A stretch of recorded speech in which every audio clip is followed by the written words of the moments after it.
You're nothing but a waste of space, Mira. Even the rats in the cellar serve more purpose than you."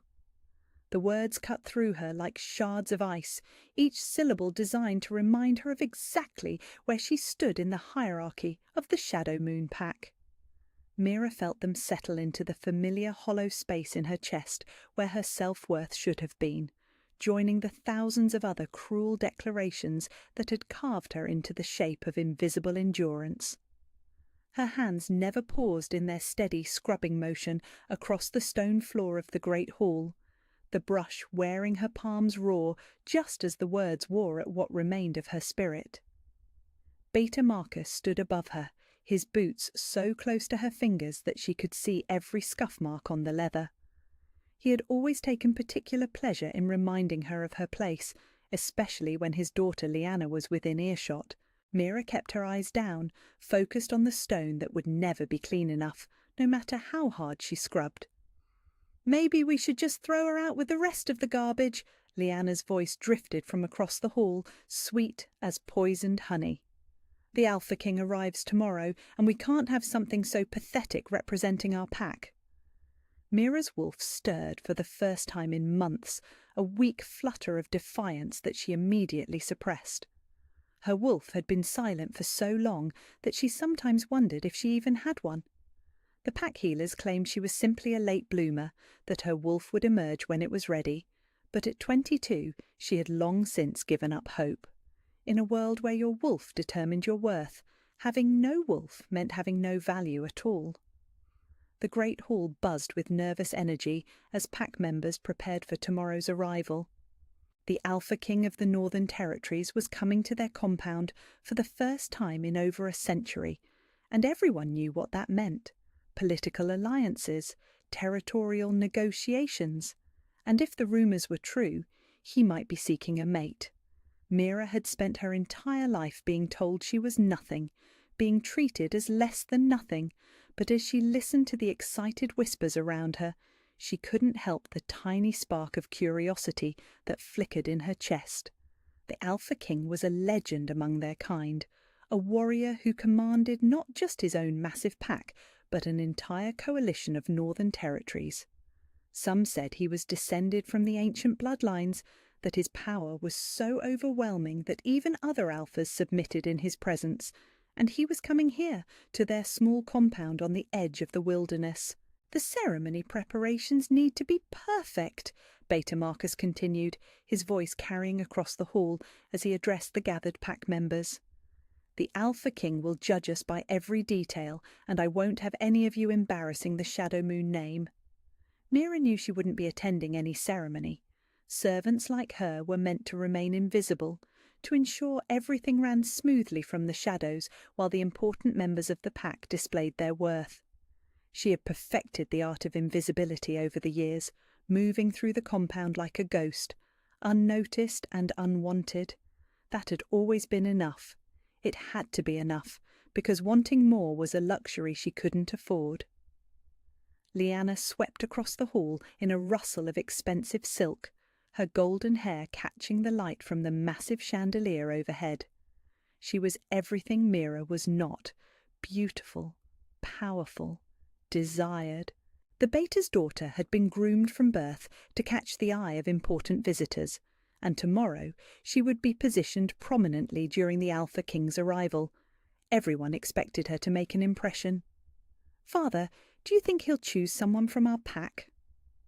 Lyanna's voice carried just the right note of humble curiosity, though Mira could hear the calculation underneath. "I've heard he's never taken a mate." "A king needs a queen," Beta Marcus replied, his tone heavy with implication. "And our bloodline has always produced strong wolves."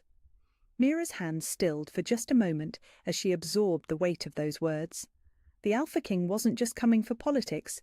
He was coming to find a mate, someone worthy of standing beside the most powerful alpha in the known territories, someone like Lyanna with her perfect bloodline and practiced charm, someone who was everything Mira could never be.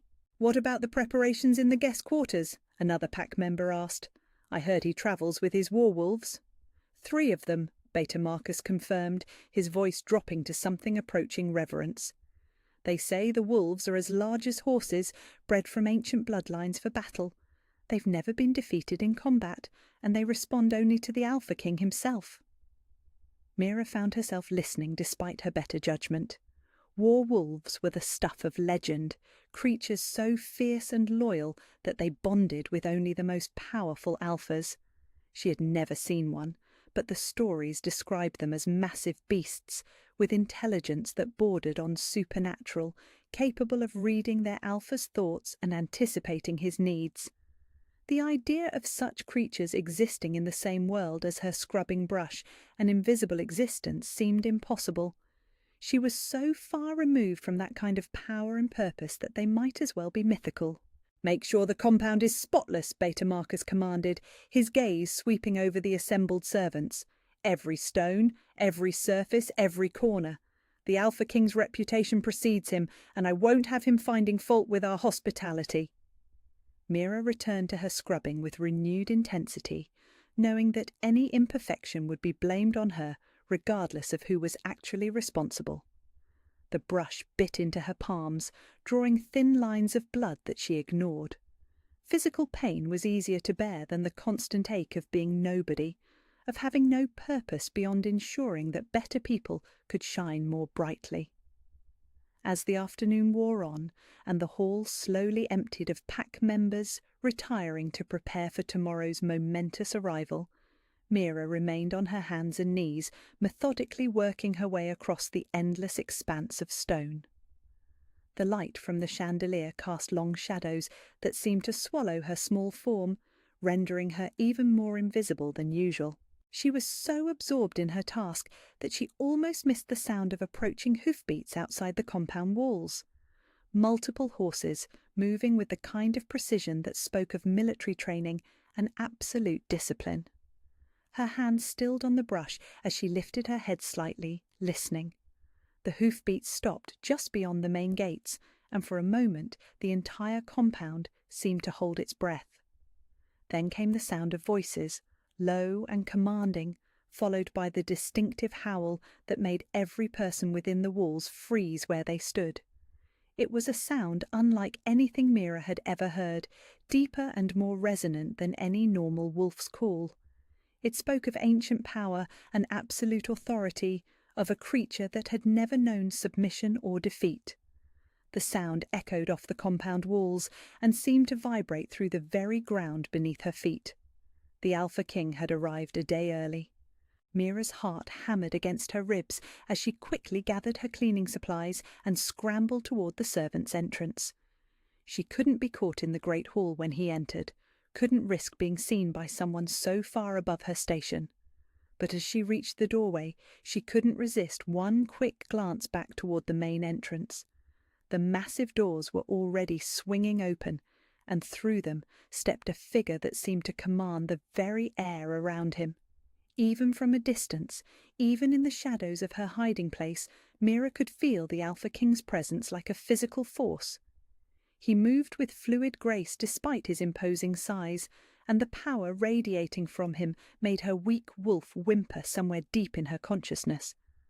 Behind him came his war wolves, and the stories had not exaggerated their magnificence. 3 massive creatures, their dark fur seeming to absorb light rather than reflect it, their eyes gleaming with an intelligence that was almost human. They moved in perfect formation, scanning the hall with the alertness of trained warriors. For one impossible moment, as she pressed herself deeper into the shadows of the doorway, Mira felt something stir inside her chest. Something that had been sleeping for so long she had almost forgotten it existed. Her wolf, weak and suppressed as it was, lifted its head with sudden interest. And then the Alpha King's gaze swept across the hall, and even from her hidden position, she felt the weight of those ancient, powerful eyes. Her breath caught in her throat as something impossible passed between them. A moment of recognition that made no sense, a connection that shouldn't exist. But before she could process what had just happened, she turned and fled into the servants' corridors, her heart pounding with terror and something else she didn't dare name. Tomorrow would bring the formal ceremonies and introductions. the careful political dance between powerful wolves seeking advantage. She would watch it all from the shadows, invisible as always, while wolves like Lyanna claimed their place in the light. The ceremonial arena had been transformed overnight into something magnificent, its ancient stones draped with banners bearing both the Alpha King's crest and symbols that hadn't been displayed in generations, the silver moon and starlight crown that marked the Wolf Queen bloodline. Hundreds of witnesses filled the tiered seating, representatives from every pack in the Northern Territories who had travelled to witness what many believed impossible, the mating of an Alpha King to his true equal. Mira stood at the eastern entrance wearing robes of silver silk that seemed to capture and reflect every flame from the torches lining the arena. Her hair fell in waves around her shoulders, and the ancient markings glowed softly on her exposed skin, visible proof of the royal bloodline that could no longer be denied. 3 days had passed since her victory over Lyanna, 3 days in which the political landscape of multiple territories had shifted to accommodate the reality of her emergence. The Alpha King waited at the centre of the arena, magnificent in formal ceremonial dress that emphasised his warrior's build and commanding presence. His 3 warwolves flanked him in perfect formation, but their attention was focused entirely on her approach, their dark eyes bright with recognition and approval. But as Mira walked toward her destined mate, she sensed wrongness in the crowd around them. Too many faces held expressions of barely concealed hostility. Too many whispered conversations died when she passed. The victory in combat had proven her worthiness according to ancient law, but it hadn't eliminated the political forces that saw her emergence as a threat to the established order. Elder Marcus had warned her that morning, his aged eyes bright with concern and something approaching fear. The conspiracy against the Wolf Queen bloodline ran deeper than a single pack, he'd revealed. Beta Marcus had allies throughout the Northern Territories, powerful families who had profited from the elimination of royal bloodlines and would stop at nothing to prevent their return. "They've accepted that they can't eliminate you quietly," he had said, "but that doesn't mean they've given up. Desperate men with blood on their hands are capable of anything." Now, surrounded by hundreds of witnesses who had come to see history made, Mira felt the weight of that warning pressing down on her like a physical presence. Her wolf paced restlessly, every instinct screaming warnings that she couldn't quite interpret.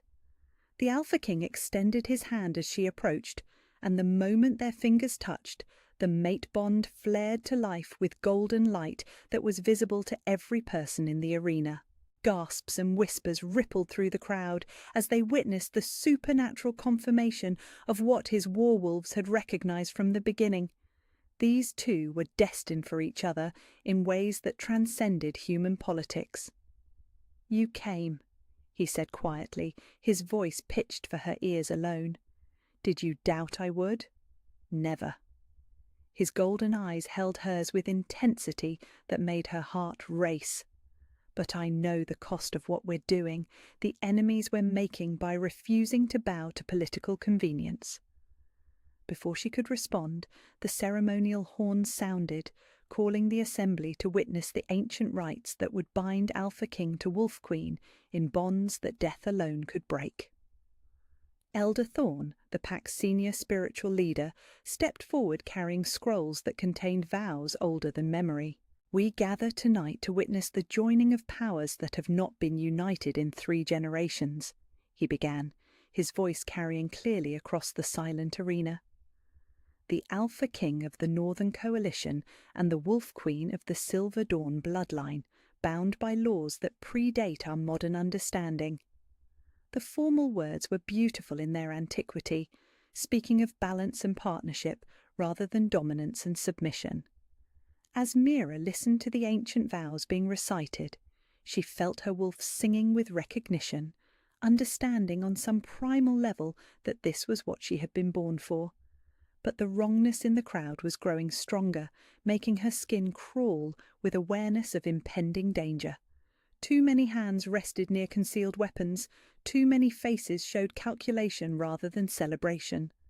Her newly awakened senses were screaming warnings that she couldn't ignore.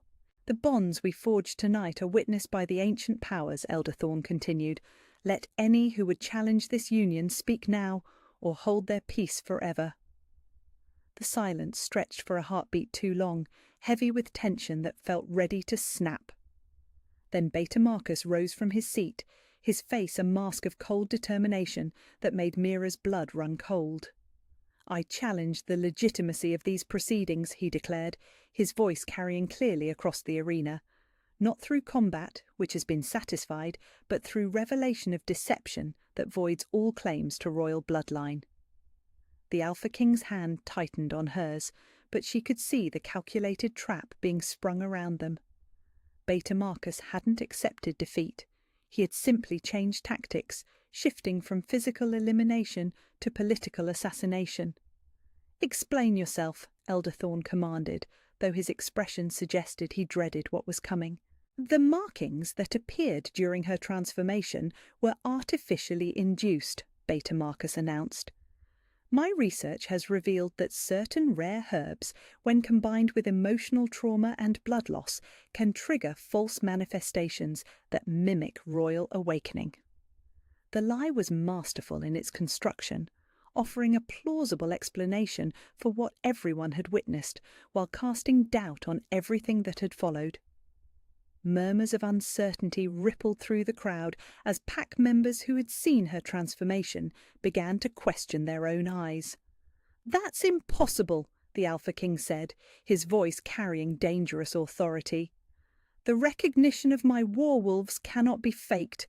Their loyalty is earned through truth, not trickery." "Warwolves can be influenced by scent manipulation," Lyanna interjected, rising from her seat to stand beside her father. Her face still bore the marks of their combat, but her voice was steady and confident.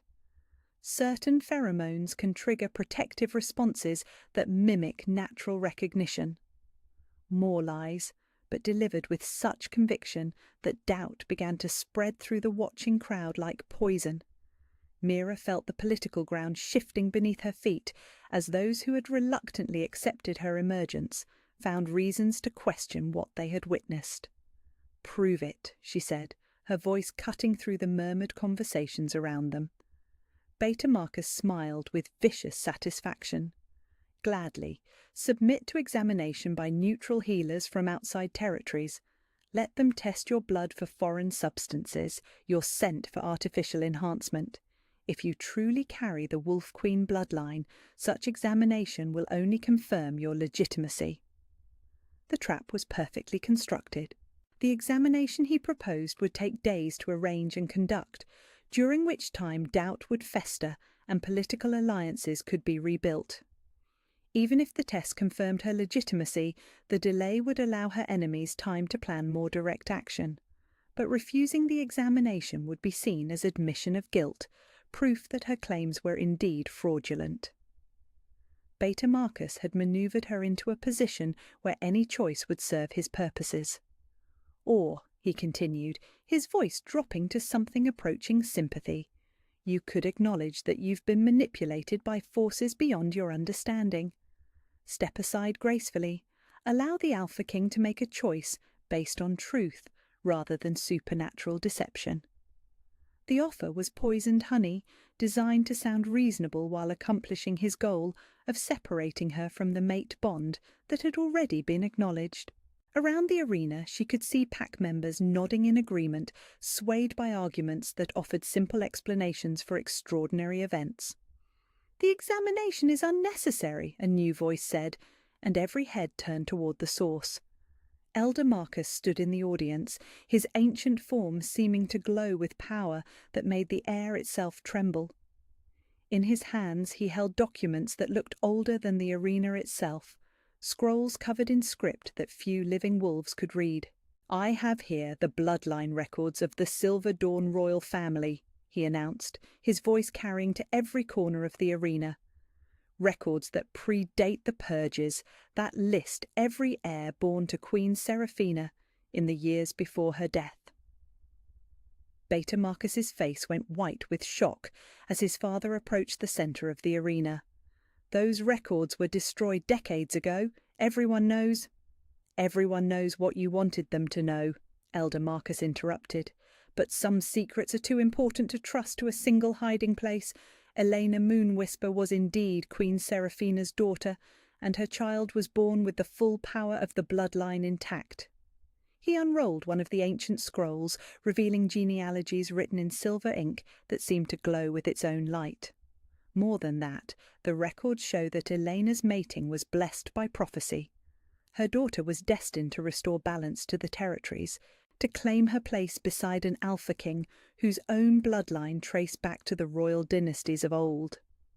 The Alpha King stiffened as the implications became clear.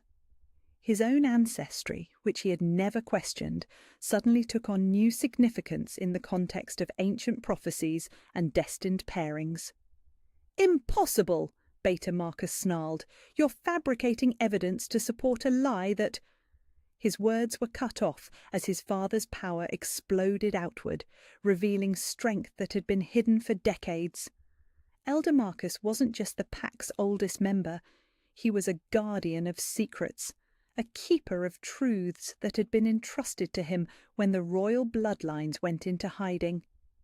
"The only lies spoken tonight have come from your mouth, my son," he said, his voice carrying absolute authority. "And I will no longer stand silent while you compound murder with deception." The revelation hit the assembled crowd like a physical blow. The pack's most respected elder had just accused the Beta of murder, confirming suspicions that had been whispered for years but never proven. Beta Marcus's face cycled through shock, rage, and finally desperate calculation as he realized his position had become untenable. Around the arena, his supporters were drawing weapons, abandoning political maneuvering for direct action. "If we cannot prevent this abomination through law," he snarled, "then we'll prevent it through force. Kill them both. The bloodlines die tonight." The attack came from multiple directions simultaneously, a coordinated assault that spoke of careful planning and desperate determination. Crossbow bolts flew toward the center of the arena, while armed fighters poured down from the spectator areas, their faces set in expressions of murderous resolve. But the Alpha King's warwolves were faster than human enemies could anticipate. They exploded into motion with supernatural speed, intercepting attackers and creating a protective circle around their Alpha and his chosen queen. Their snarls echoed off the arena walls as they tore through the conspiracy's enforcers with ruthless efficiency. Mira felt her own transformation beginning as danger triggered every survival instinct she possessed. The royal bloodline that had hidden for 23 years erupted with violent grace, silver fur and ancient markings blazing with light that illuminated the entire arena. Her wolf queen form was magnificent and terrible, radiating power that made even the attacking conspirators hesitate in their assault. The Alpha King shifted beside her, his own transformation revealing the massive black wolf that had dominated the northern territories for over a decade. Together, they moved with synchronized precision, two apex predators defending their bond against those who would destroy it. The battle was brief but savage, ending when Beta Marcus found himself surrounded by the bodies of his fellow conspirators and facing the combined fury of powers he had spent years trying to eliminate. His political support crumbled as witnesses saw the truth of what he was, a murderer and traitor whose ambition had led him to attack the very foundations of their society. When the violence ended and both wolves had returned to human form, Mira stood in the center of the arena, wearing silver robes stained with the blood of her enemies. The Alpha King's arm was around her waist, binding them together in a unity that no political force could break. "The bloodlines are restored," Elder Marcus announced, his voice carrying to every corner of the suddenly silent arena. "The Wolf Queen has claimed her crown through combat and proved her worth through survival. Let any who would challenge this union face the consequences of their choices." The ancient ceremony resumed with renewed solemnity, witnesses understanding that they were part of something historic. When the Alpha King and Wolf Queen spoke their vows beneath the light of the full moon, the mate bond that completed between them blazed with golden fire that could be seen for miles. The servant who had scrubbed floors in invisible submission was gone forever, replaced by a queen whose power would reshape the political landscape of the known territories, and the Alpha King who had ruled alone for 12 years had found his equal, his partner, his destined mate. The balance that had been missing for generations was finally restored. The great hall had been transformed into something that belonged in the pages of legend, its ancient stones draped with banners bearing both the Alpha King's crest and the silver moon crown of the Wolf Queen bloodline.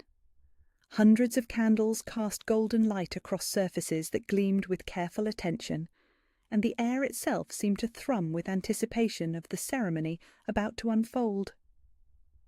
Mira stood at the eastern entrance wearing robes of silver silk that seemed to capture starlight itself, the ancient markings on her skin glowing softly in response to the power that coursed through her veins.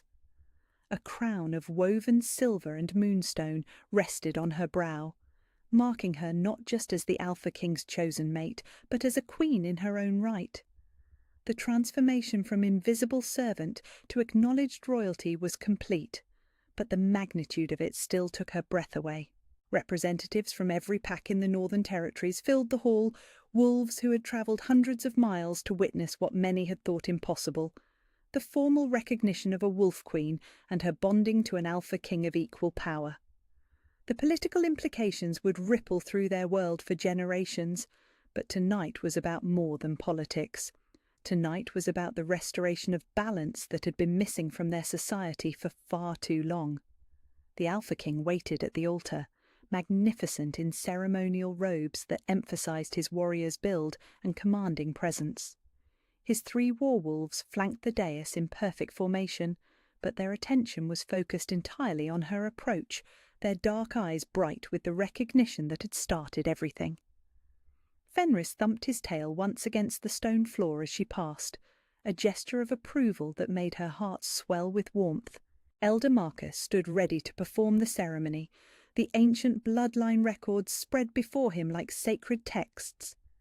His betrayal of his own son had shocked the assembled territories, but his revelation of the truth had also earned him a measure of redemption that he would carry for the rest of his days. The bloodlines were more important than family loyalty, and tonight he would see them properly restored. We gather to witness the joining of powers that have been separated for 3 generations, he began, his voice carrying to every corner of the hall. The Alpha King of the Northern Coalition and the Wolf Queen of the Silver Dawn bloodline, united as the ancient prophecies foretold. The ceremony that followed was older than memory, drawn from traditions that predated the territorial wars and political manoeuvring that had shaped their modern world. As Mira listened to the ancient vows being recited, she felt her wolf singing with recognition, understanding on a level deeper than consciousness that this was what she had been born for. Do you, Alaric Blackstone, Alpha King of the Northern Territories, take this woman as your equal in all things? Your partner in rule, your companion in battle, your chosen mate until death claims you both? I do, the Alpha King replied, his golden eyes never leaving her face. I claim her as my queen, my equal, my destined mate. Let any who would challenge this bond face my claws. The formal words sent shivers down her spine, but it was the love in his voice that made her heart race with joy. When her turn came to speak the ancient vows, her voice was steady despite the magnitude of the moment. Do you, Mira Moonwhisper, Wolf Queen of the Silver Dawn bloodline, take this man as your equal in all things? Your partner in rule, your companion in battle, your chosen mate until death claims you both? I do, she said, the words carrying power that made the very air shimmer. I claim him as my king, my equal, my destined mate. Let the ancient bonds be renewed through our union. Elder Marcus raised his hands, and power flowed from him like visible light. By the authority of bloodlines older than memory, by the recognition of forces that shaped our kind from the beginning, I declare these bonds sealed. The Wolf Queen has claimed her king, and the Alpha King has found his equal. The mate bond that had been growing between them since that first moment of recognition exploded into full existence, golden light that blazed so brightly that several witnesses had to shield their eyes. It was visible proof of what the werewolves had known from the beginning. These two were destined for each other in ways that transcended human understanding. But the ceremony was far from over. Ancient law required that the newly bonded pair demonstrate their unity before the assembled witnesses, proving that their bond was strong enough to command respect from every wolf in attendance. The Alpha King took her hand and led her to the centre of the hall, where space had been cleared for the ritual that would confirm their joint authority.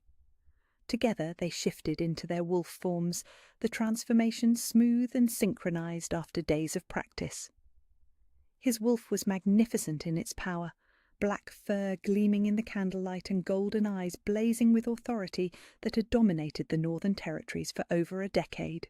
But beside him, her silver wolf with its glowing markings was equally impressive, radiating royal power that made every witness understand why the ancient laws spoke of Alpha Kings and Wolf Queens as equals. They moved together in perfect harmony, circling the hall while every pack representative present felt the pull of their combined authority. The weakest wolves immediately submitted, dropping to their bellies in instinctive recognition of power that outranked their own. Even the strongest alphas lowered their heads in acknowledgement, understanding that they were witnessing the emergence of rulers whose authority was absolute. When they returned to the centre of the hall and shifted back to human form, the political landscape of the Northern Territories had been permanently altered. Every witness present had felt their power firsthand, had experienced the undeniable truth of their match strength. There could be no more questions about legitimacy or worthiness. The bloodlines had been restored and balance had returned to their world. The celebration that followed lasted until dawn, with representatives from dozens of packs offering formal recognition of the new royal pair. Mira found herself accepting oaths of loyalty from alphas who had ruled their territories for decades, wolves who understood that the emergence of a true wolf queen changed everything about the political order they had known.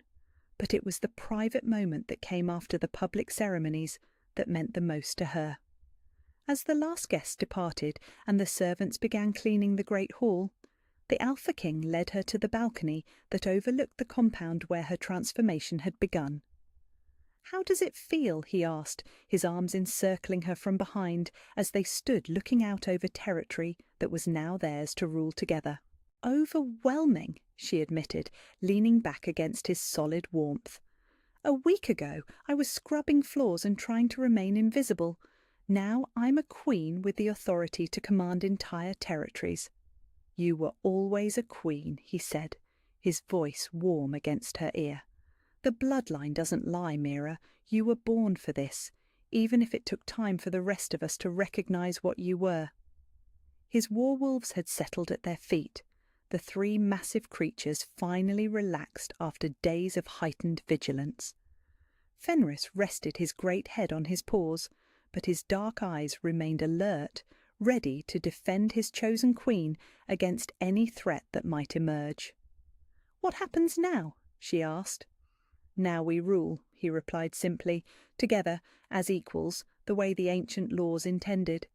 The territories that have been fractured by politics and ambition can finally be unified under leadership that commands respect rather than demanding it."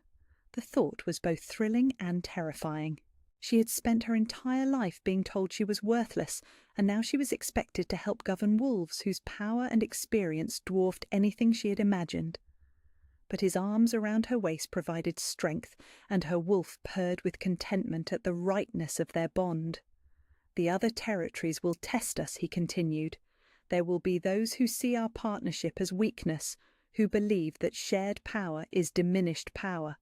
They'll need to learn otherwise. Let them come, she said, surprised by the confidence in her own voice. The Wolf Queen bloodline didn't survive centuries of persecution by being weak. We know how to fight for what belongs to us. He turned her in his arms, his golden eyes blazing with love and fierce pride. We do indeed, and what belongs to us is each other, and the balance we bring to this world.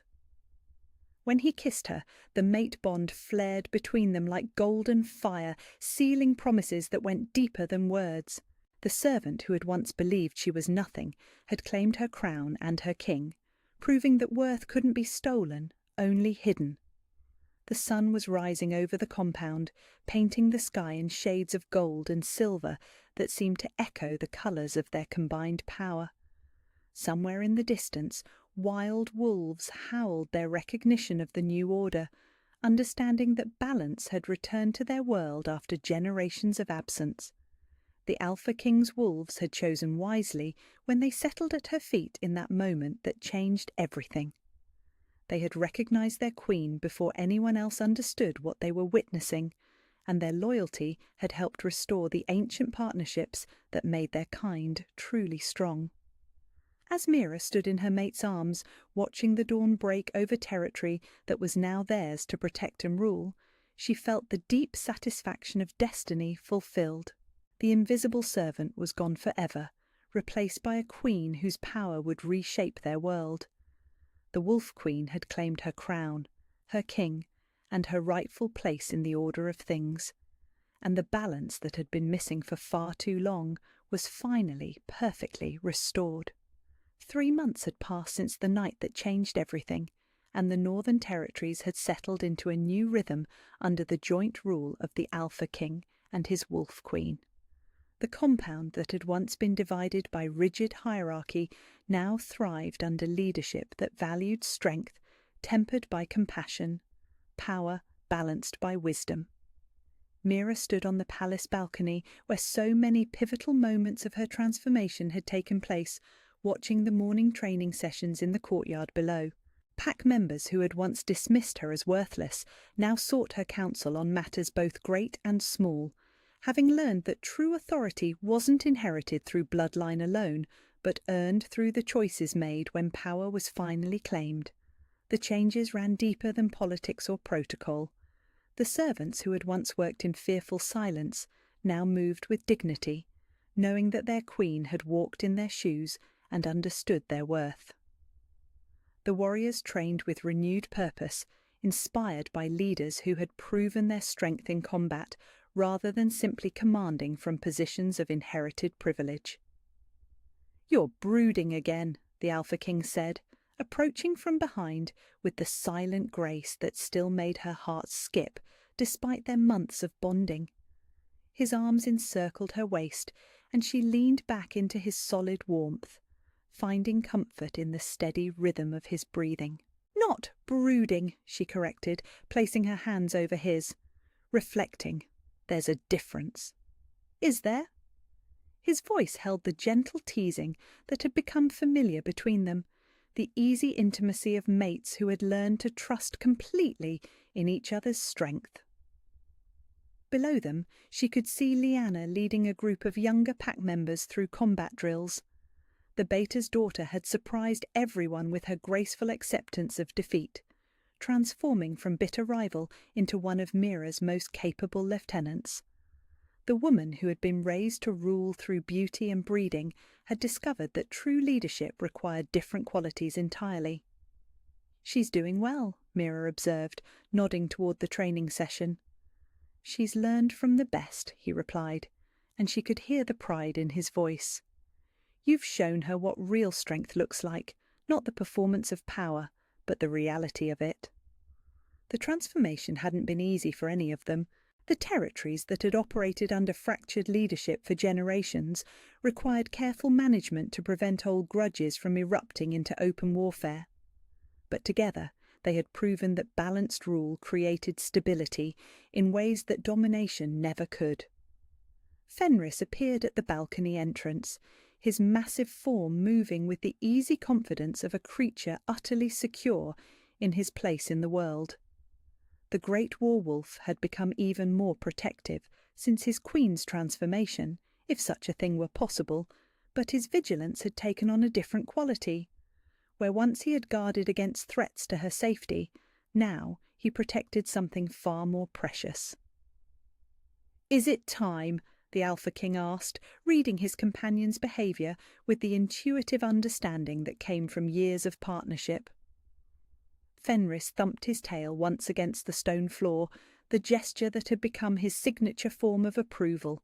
Behind him, his two companions appeared, flanking their leader with the formation that had become as familiar as sunrise. "Time for what?" Mira asked, though her heightened senses were already providing answers that made her heart race with anticipation. Instead of responding with words, the Alpha King turned her to face him, his golden eyes blazing with love and wonder and fierce protectiveness. His hands found her face, cradling it with the reverence of someone handling the most precious thing in his world. "Our child," he said, his voice soft with awe. "I can scent the change in you, feel it through the mate bond. You're carrying our heir." The revelation hit her like lightning, confirming suspicions that had been growing for days but that she hadn't dared to voice.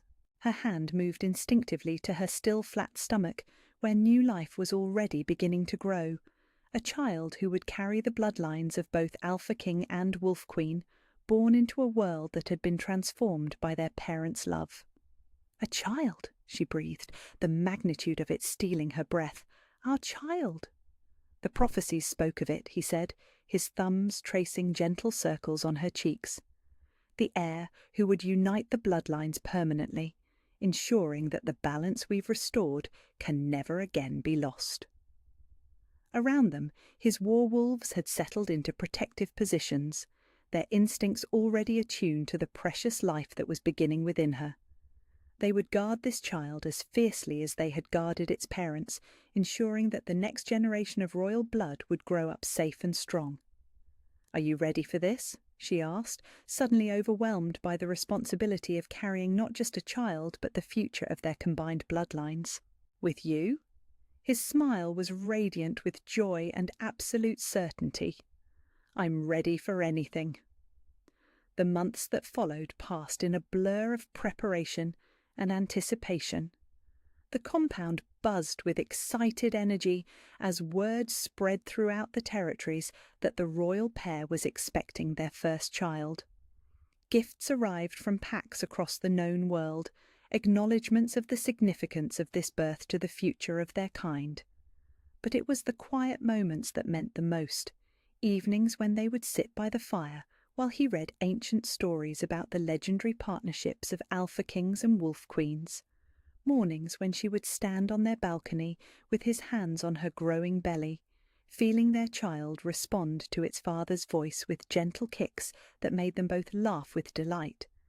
The birth, when it came, was attended by every significant figure in the Northern Territories. Healers from multiple packs worked together to ensure that both mother and child remained safe throughout the long labour, while the Alpha King paced outside with his warwolves, radiating protective fury at his inability to share her pain. When their daughter finally arrived, a perfect child with silver hair and golden eyes that marked her as the true heir to both bloodlines, the entire compound erupted in celebration that could be heard for miles. She was healthy and strong, her infant wolf already radiating the power that would one day reshape their world even further. "She's beautiful," Mira whispered, cradling the tiny form against her chest while exhaustion and joy warred in her heart.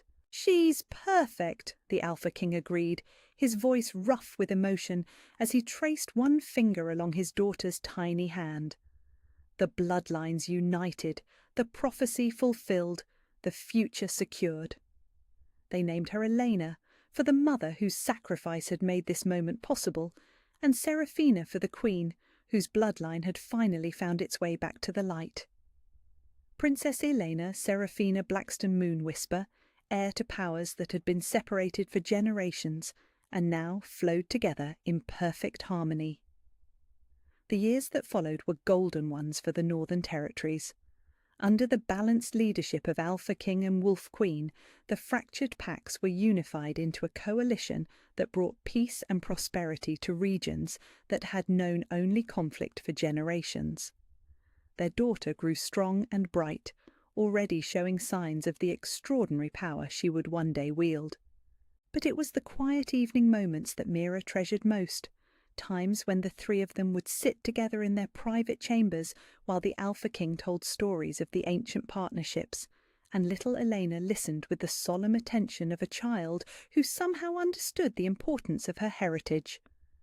"Tell me about the time the wolves chose Mama," Elena would request, her golden eyes bright with fascination, and he would tell her again about the day in the great hall when 3 war-wolves had broken ranks to settle at the feet of a servant girl, recognizing a queen before anyone else understood what they were witnessing. He would speak of invisible worth finally revealed, of love that transcended politics, of the courage required to claim what belonged to you when the entire world insisted you were unworthy. On one such evening, as autumn painted the world in shades of gold and silver that seemed to echo their family's combined power, Mira found herself back on the balcony where so much of her transformation had taken place. The Alpha King joined her there, their daughter sleeping peacefully in his arms, while Fenris and his companions maintained their eternal vigil. "Do you ever regret it?" she asked, watching the stars emerge in the darkening sky. Choosing love over political advantage, risking everything for a servant who didn't even believe in her own worth. "Never," he said without hesitation, his golden eyes reflecting the starlight as he looked at her with the same wonder that had marked their first moment of recognition. "You gave me something I didn't even know I was missing. A true partner, an equal, someone who makes me better than I could ever be alone." She leaned into his warmth, feeling their daughter's peaceful breathing and the contentment of the war-wolves who had started everything with their impossible choice.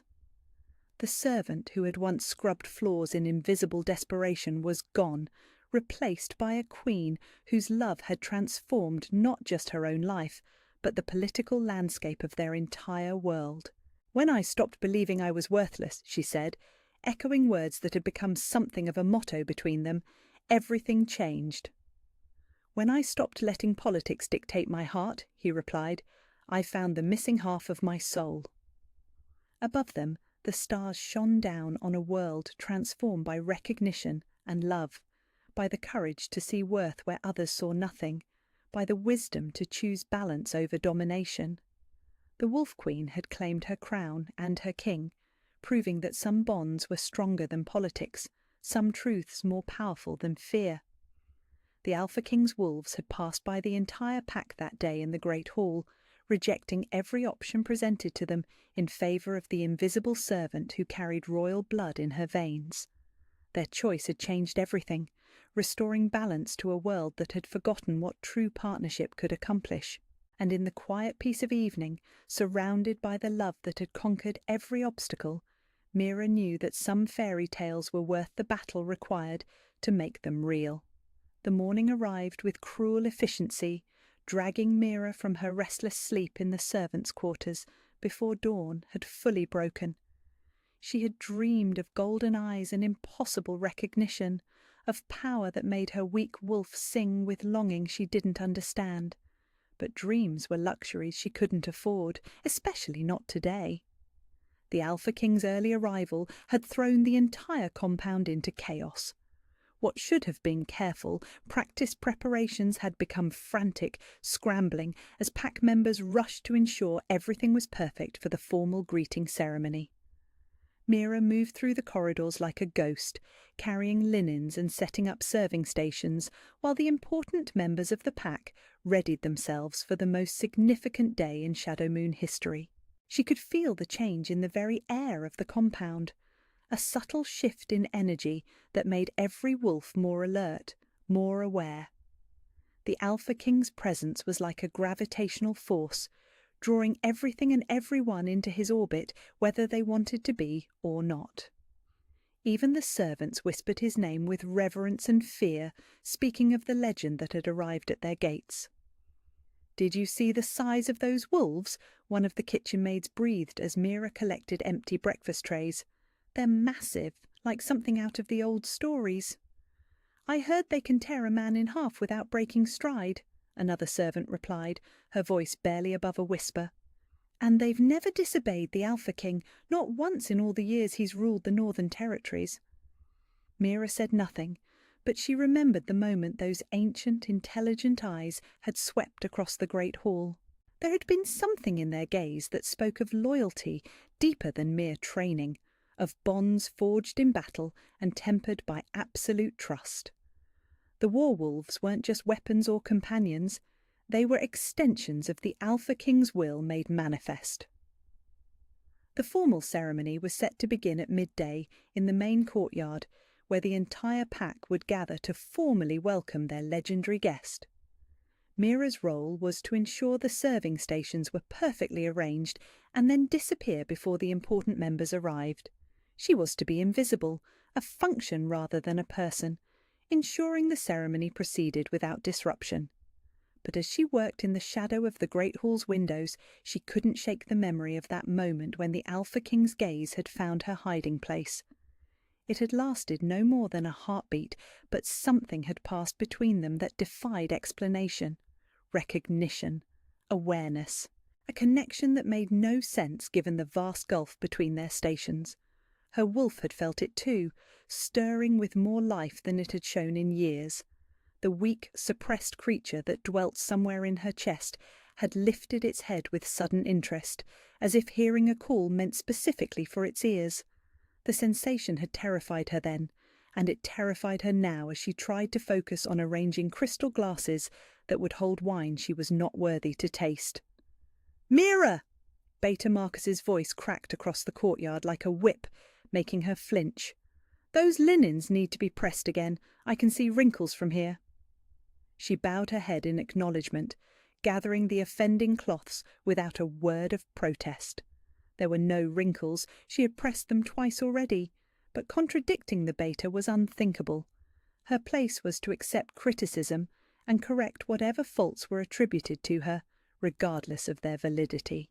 As she made her way to the laundry chambers, she caught sight of Liana emerging from the main house in a gown that must have cost more than Mira earned in a year. The Beta's daughter looked like she had stepped from the pages of a fairy tale, her golden hair arranged in an elaborate style that emphasized the elegant line of her neck.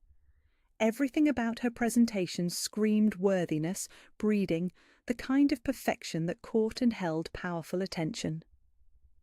"Remember," Beta Marcus was saying to his daughter as they walked past Mira's station, "the Alpha King values strength above all else. Show him your wolf, let him see the power in your bloodline.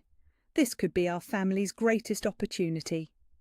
Liana's laugh was like silver bells, calculated and perfect.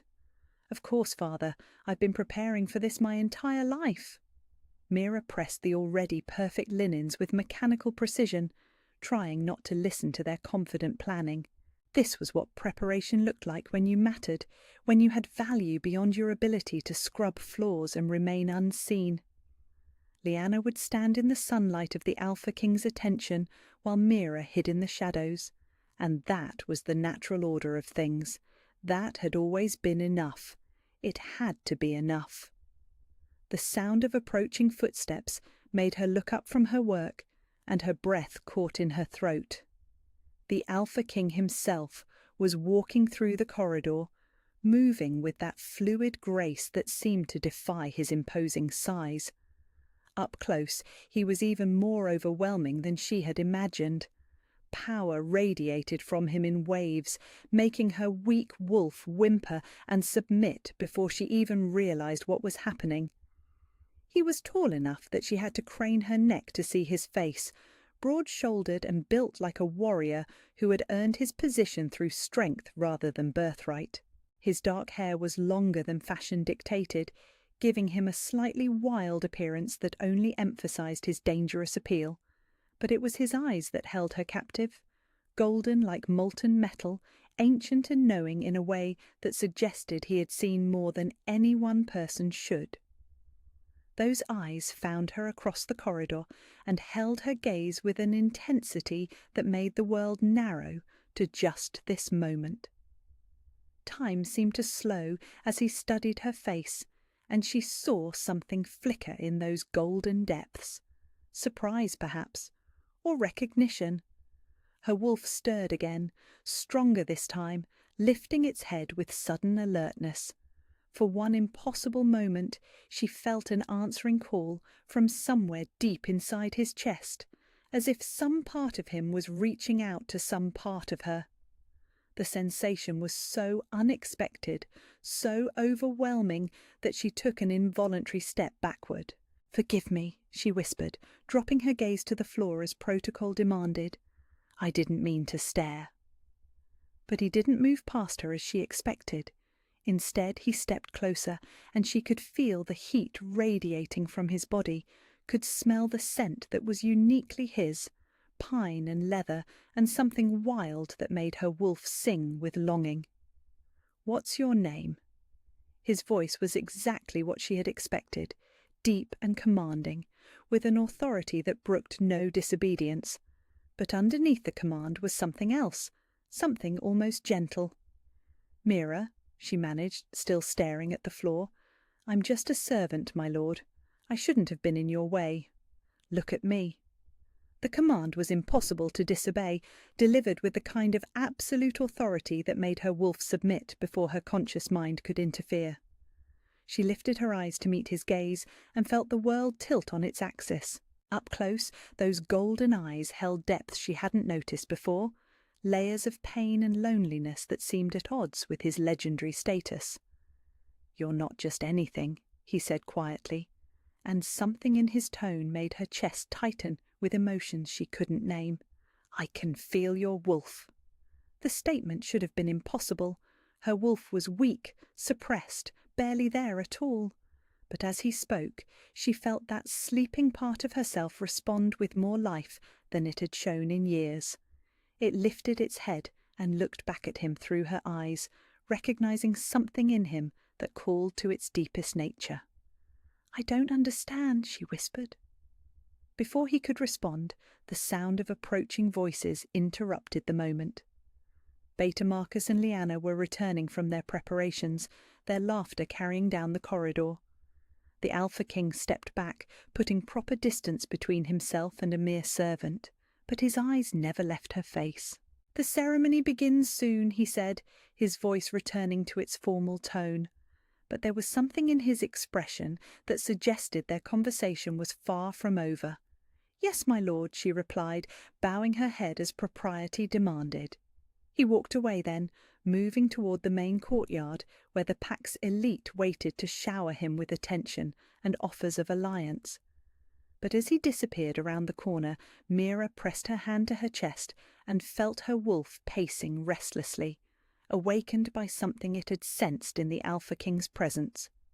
The formal ceremony would begin soon, and she would watch from the shadows as Lyanna and the other worthy females vied for the attention of the most powerful alpha in the known territories. She would remain invisible, unnoticed, exactly as she had always been. But something had changed in that brief exchange, something that made her wolf sing with hope she didn't dare acknowledge. The Alpha King had seen her, not just looked at her, but truly seen her, and for one impossible moment she had felt like she might be more than nothing. The feeling was dangerous, it was foolish, it would only lead to heartbreak when reality reasserted itself and reminded her of exactly where she belonged in the hierarchy of worth. But as she returned to her preparations for a ceremony where she would be nothing more than a shadow ensuring others could shine, she couldn't quite suppress the tiny flame of possibility that had sparked to life in her chest. Her wolf had awakened for the Alpha King, had recognized something in him that called to its deepest nature. And unless she was very much mistaken, his wolf had recognized something in her too. The great hall had been transformed into something magnificent, with banners bearing the Shadow Moon crest hanging alongside the ancient symbols of the Northern Territories. Sunlight streamed through the tall windows, casting golden patterns across the polished stone floors that Mira had scrubbed until her hands bled.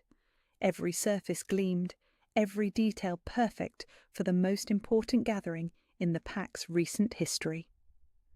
Mira moved along the edges of the hall like a shadow, carefully arranging the final serving platters while the pack's elite filed in for the formal assembly. She wore her plainest dress, a dull grey that helped her blend into the background and kept her movements small and unobtrusive. Her role was to ensure everything ran smoothly from the periphery, invisible until needed. The Alpha King entered with his usual commanding presence, and the entire hall fell silent in respectful submission. He wore formal ceremonial clothes that emphasized his warrior's build, the deep blue fabric embroidered with silver thread that caught the light when he moved. But it was the 3 massive war-wolves following behind him that made everyone hold their breath in awe.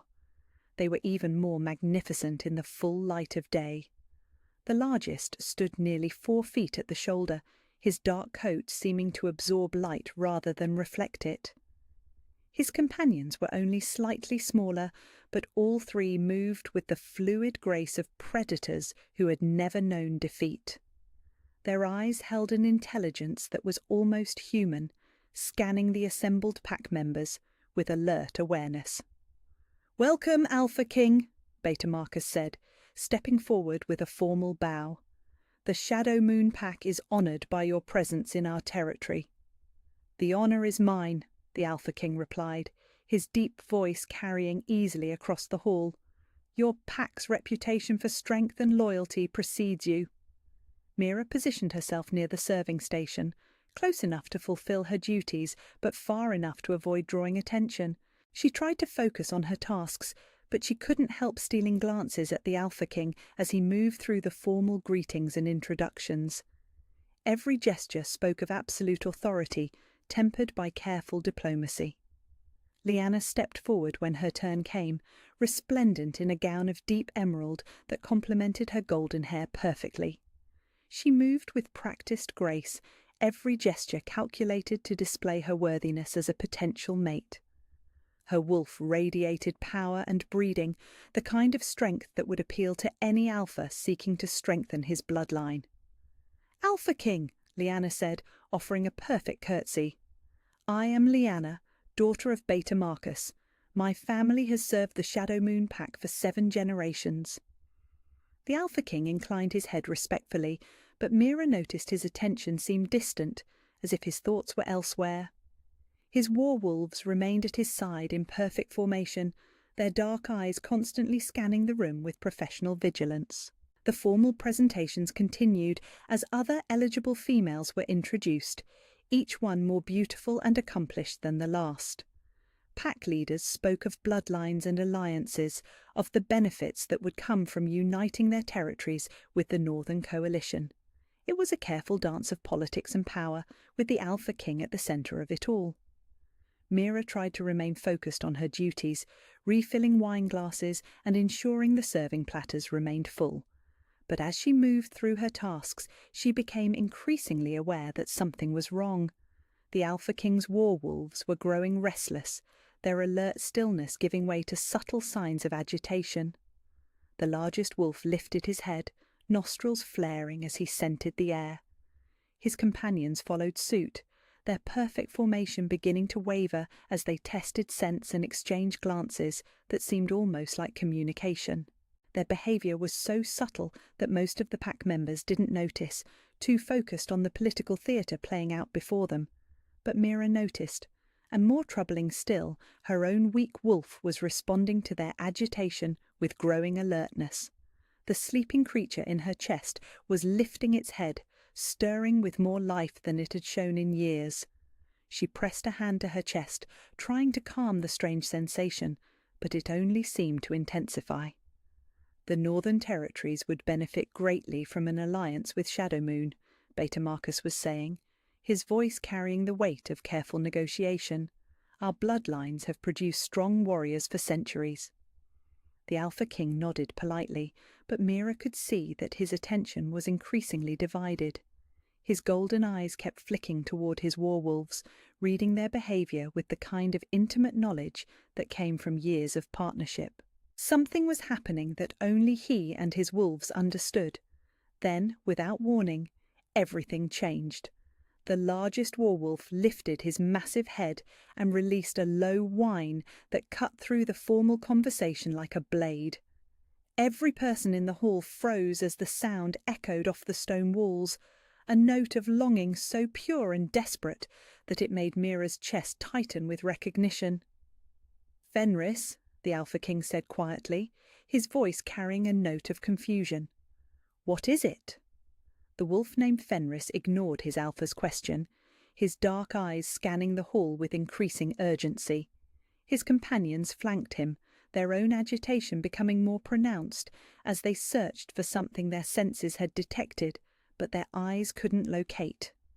Mira felt her own wolf surge to life with sudden, overwhelming force. The weak, suppressed creature that had barely existed for 22 years suddenly filled her awareness like a living flame. It pressed against the barriers that had contained it for so long, desperate to respond to whatever call the werewolves were following. "Something's wrong with them," Lyanna said, taking a step back as the three massive wolves began to pace restlessly. "Why aren't they obeying commands?" The Alpha King's expression had shifted from confusion to something approaching alarm.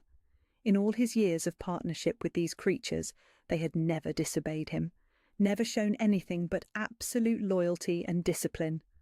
Their behaviour now was unprecedented, and clearly as mystifying to him as it was to everyone else.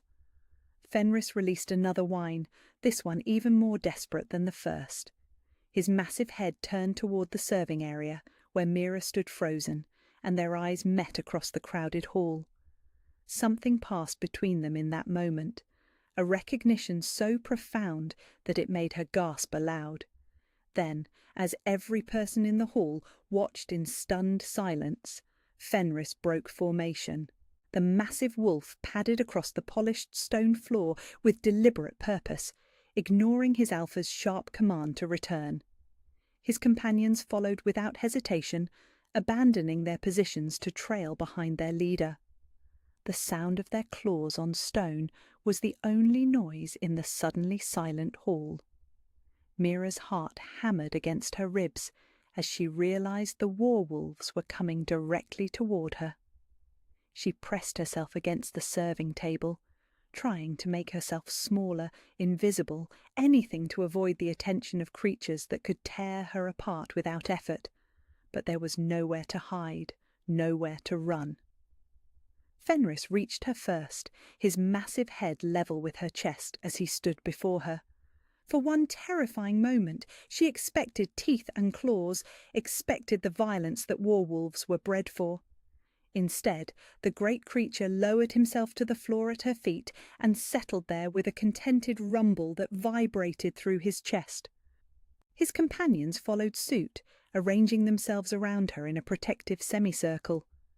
Three of the most fearsome predators in the known territories, creatures that had never shown deference to anyone but their Alpha, had chosen to submit to a servant girl who couldn't even manifest her own wolf properly. The silence in the hall was absolute. Every eye was fixed on the impossible scene before them, pack members struggling to process what they were witnessing. Beta Marcus's face had gone pale with shock, while Lyanna stared at Mira with an expression of pure disbelief. But it was the Alpha King's reaction that held Mira's attention. He stood frozen in place, his golden eyes wide with something that looked like recognition mixed with impossibility. His gaze moved from his werewolves to her face and back again, as if trying to solve a puzzle that defied all logic.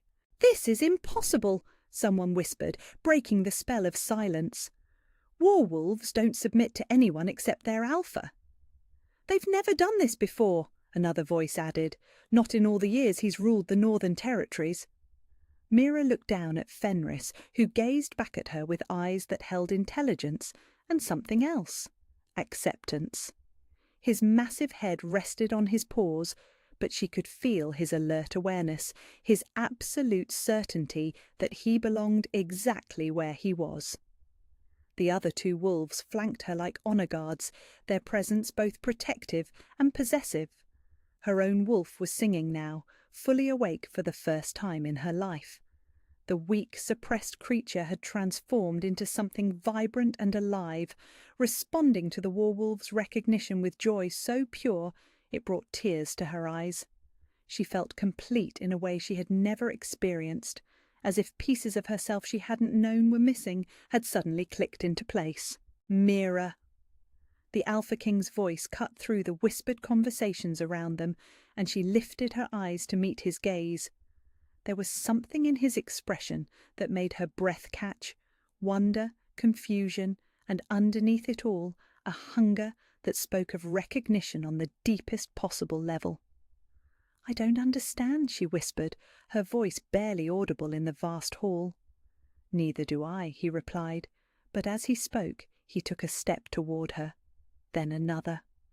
The crowd parted before him without conscious thought, drawn by the magnetic pull of power meeting power in a way that defied all explanation. Fenris lifted his head as his alpha approached, but made no move to return to his side. Instead, the great wolf's tail thumped once against the stone floor, a gesture that seemed almost like approval.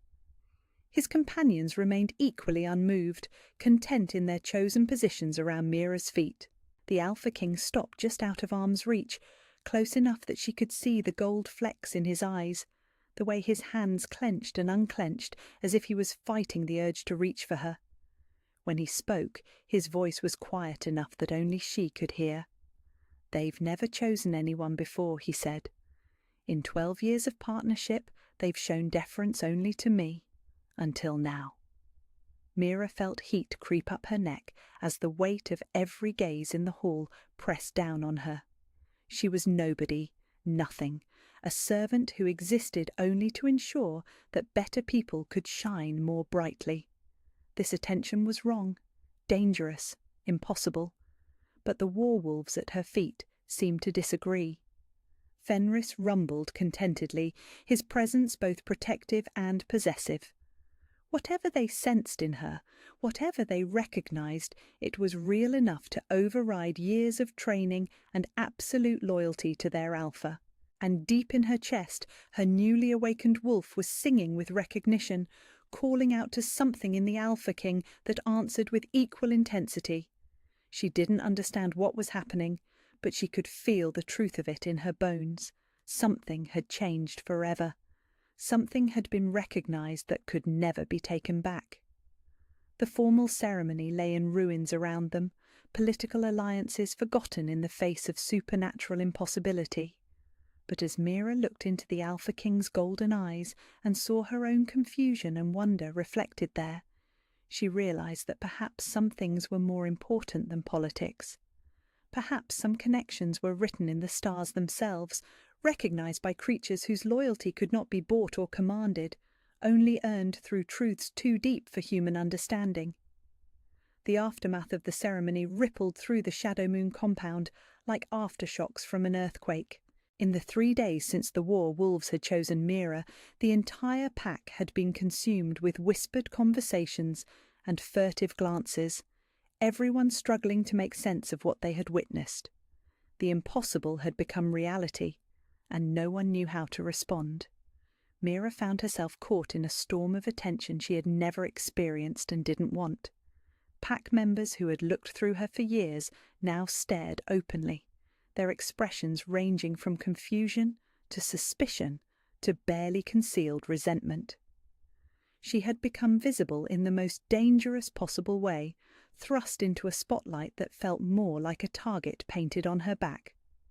The Alpha King had requested a private meeting that afternoon, ostensibly to investigate the anomaly of his wolves' unprecedented behaviour. The formal reason was diplomatic necessity. Such an extraordinary event required explanation and understanding, but Mira suspected there was more to it than official curiosity. She had seen something in his golden eyes during that moment in the great hall, a recognition that went deeper than mere surprise. She made her way to the appointed meeting room with hands that trembled despite her best efforts to remain calm. Her wolf, fully awake now for the first time in her life, paced restlessly in her chest like a caged creature desperate for freedom. The sensation was overwhelming after years of barely feeling its presence at all. Beta Marcus intercepted her in the corridor outside the meeting room, his face a mask of barely controlled fury. He had been forced to smile and play the gracious host for 3 days, but now his true feelings were finally showing. "I don't know what game you're playing," he said, his voice low and dangerous, "but it ends now. Whatever trick you used to manipulate those wolves, whatever spell or potion or—" "There was no trick," Mira interrupted quietly, surprised by her own boldness. "I don't understand what happened any more than you do. Don't lie to me." His hand shot out and gripped her arm hard enough to bruise, making her gasp. "I've watched you for years, seen exactly what you are. You're nothing. A servant with barely enough wolf to qualify as pack. There is no possible way those creatures would choose you over your daughter." The words escaped before she could stop them, and she saw his face darken with rage. "Lyanna is everything you're not," he snarled. "Powerful, beautiful, worthy of an alpha's attention. She's been groomed from birth for greatness, while you've been scrubbing floors like the worthless creature you are." His words should have cut her as they always had, should have sent her back into the familiar hollow space where her self-worth used to live. But something had changed when the werewolves settled at her feet. Her wolf stirred with sudden defiance, lifting its head with an authority she didn't recognize. "Then why didn't they choose her?" she asked, meeting his gaze directly for the first time in her life. The question hung in the air between them like a challenge. Beta Marcus's grip tightened on her arm until she was certain he would leave marks, but she didn't flinch. Something inside her had awakened that wouldn't be cowed by threats or intimidation, no matter how familiar the pattern. "This isn't over," he said finally, releasing her arm with a shove that sent her stumbling backward. "Whatever you've done, whatever deception you've managed, I'll expose it, and when I do, you'll discover exactly how far you can fall when you forget your place." He stalked away, leaving Mira alone in the corridor with her heart racing and her arm throbbing. But underneath the fear was something new, a spark of defiance that refused to be extinguished. Her wolf paced with increasing agitation, as if it sensed something approaching that demanded readiness. She entered the meeting room to find the Alpha King standing by the window, his broad shoulders silhouetted against the afternoon light. His 3 war-wolves were arranged around the room in their usual formation, but Fenris lifted his massive head when she entered and thumped his tail once against the floor in greeting. "Close the door," the Alpha King said without turning around. She obeyed, her hands shaking slightly as she turned the lock. The click seemed unnaturally loud in the quiet room, emphasizing how alone they were, how improper this meeting would appear to anyone who discovered them. "In 12 years of partnership," he began, still facing the window, "my wolves have never shown deference to another person. They were bred from ancient bloodlines, trained from birth to respond only to me. Their loyalty is absolute, their discipline perfect." He turned then, and she was struck again by the intensity of his golden eyes, the way they seemed to see straight through to her soul. "Until 3 days ago." "I don't understand it either," she said, her voice barely above a whisper. "I've never had a connection with animals before. My wolf barely existed until—" "Until when?" The question was gentle but insistent, and she found herself answering before she could think better of it. "Until I met you. Until your wolves chose me. It's like something inside me woke up for the first time." He moved closer, his presence filling the space between them with heat and tension. "Show me your wolf." "I can't." The admission came out broken and ashamed. "I've never been able to shift properly. The healers say I'm defective, that my wolf is too weak to—" "That's not what I asked." His voice was patient but firm. "I didn't ask you to shift. I asked you to show me your wolf." She stared at him in confusion, uncertain what he meant. But then Fenris rose from his position by the wall and padded over to her, his massive presence both comforting and overwhelming. The great wolf pressed his head against her hand, and suddenly she understood. She closed her eyes and reached inward, seeking the part of herself that had awakened when the war wolves acknowledged her. It was there, stronger than it had ever been, no longer the weak, suppressed creature she remembered. Her wolf lifted its head and looked out through her eyes, allowing its presence to fill her awareness. The Alpha King inhaled sharply, and when she opened her eyes, his expression had changed completely. Wonder mixed with something deeper, something that looked almost like recognition. "Impossible," he breathed. "Your scent, it's not what it should be." "What do you mean?" He stepped closer, close enough that she could feel the heat radiating from his body. Every wolf has a unique scent signature that reflects their strength, their bloodline, their nature. Yours doesn't match what you're showing on the surface. Before she could ask what that meant, he reached out and touched her face with gentle fingers. The contact sent electric shocks through her entire system, making her wolf sing with sudden joy. But there was something else, something that felt like puzzle pieces clicking into place. "There's something familiar about you," he said quietly.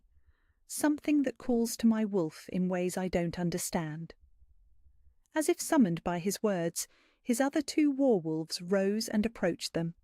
They flanked Mira with the same protective posture they had shown in the great hall, their massive presence both guardian and honor guard. Whatever they sensed in her, it commanded their respect in ways that defied all logic. "This is dangerous," she whispered, acutely aware of how close he was standing, how improper their situation had become. "If anyone finds us like this, let them find us." His voice carried the authority of absolute power, the certainty of someone who had never been denied anything he truly wanted. "My wolves have made their choice clear. Perhaps it's time I listened to their wisdom." The implications of his words sent fear and hope warring in her chest. He was the Alpha King, ruler of the Northern Territories, a legend among their kind. She was nobody, a servant whose greatest accomplishment was remaining invisible. The gulf between them was so vast that it might as well be unbridgeable, but his wolves thought otherwise. And her own newly awakened wolf was singing with recognition, calling out to something in him that answered with equal intensity. "I don't understand what's happening to me," she admitted. "Neither do I." He stepped back slightly, but his eyes never left her face. "But I intend to find out. There are questions that need answers, mysteries that demand investigation." Before she could respond, the sound of approaching voices in the corridor made them both freeze. Multiple footsteps, moving with purpose toward the meeting room. The Alpha King gestured for silence and moved to unlock the door just as someone knocked. "Alpha King," Beta Marcus's voice carried through the wood, tight with carefully controlled anger. "I was hoping to speak with you about the territorial agreements." The Alpha King opened the door with perfect composure, his expression shifting to diplomatic neutrality. "Of course, Beta Marcus, Miss Mira and I were just concluding our discussion about the unusual behavior of my wolves." Beta Marcus's gaze flicked between them, searching for signs of impropriety. Behind him stood Lyanna and several other pack leaders, their faces reflecting various degrees of curiosity and suspicion. "I trust you found satisfactory explanations?" Beta Marcus asked, his tone carefully neutral despite the tension radiating from his posture.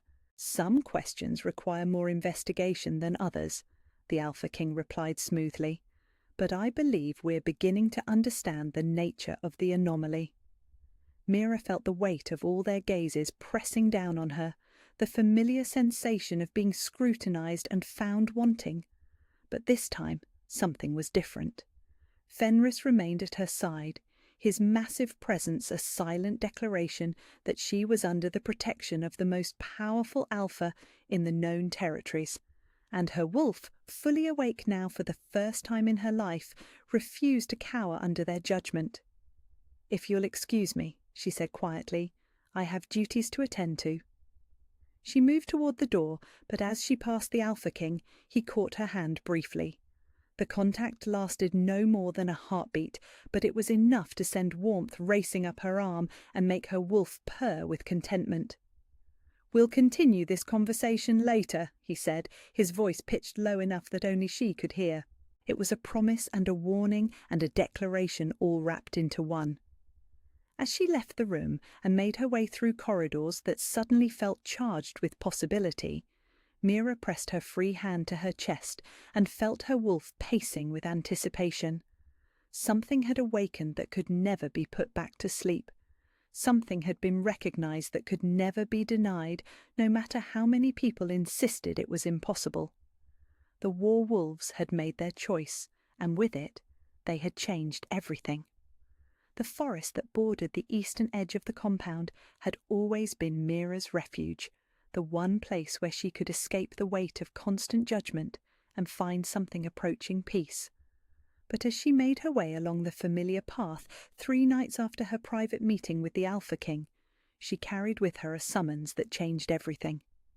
He had asked her to meet him here, away from prying eyes and whispered conversations. The message had been delivered by one of his guards with careful discretion, but Mira knew that discretion only went so far in a compound where gossip travelled faster than wildfire. If anyone discovered them meeting alone in the woods, the implications would be impossible to ignore. Her wolf paced restlessly as she walked, more alive and alert than it had ever been. The creature that had barely existed for 22 years was now a constant presence in her awareness, responding to stimuli she had never noticed before. The rustle of leaves in the wind, the distant howl of wild wolves, the approaching scent of pine and leather that announced the Alpha King's presence, all of it registered with crystal clarity. She found him in a small clearing where moonlight filtered through the canopy overhead, creating patterns of silver light on the forest floor. His 3 war wolves were arranged in their usual protective formation, but Fenris lifted his massive head in greeting when she appeared. The great wolf's tail thumped once against the ground, a gesture that had become familiar over the past few days. "You came," the Alpha King said, turning to face her. In the moonlight, he looked even more imposing than usual, his golden eyes catching the pale light and reflecting it back like molten metal. "You summoned me," she replied, trying to keep her voice steady, despite the way her heart raced in his presence. "I wouldn't dare refuse." "This isn't a command, Mira." Her name on his lips sent warmth spiraling through her chest. "This is a request. If you want to leave, you can go at any time." The choice he offered was both a kindness and a test. She could retreat to the safety of her servants' quarters, return to the familiar pattern of invisibility and submission. Or she could stay and discover what he wanted to teach her, what answers he might have for the questions that kept her awake at night. Her wolf made the decision before her conscious mind could interfere, pushing forward with eager anticipation. "I'll stay." "Good." He moved closer, and she caught his scent more strongly, that intoxicating combination of power and wildness that made her newly awakened wolf sing with recognition. "I want to test something, to understand why my wolves respond to you the way they do."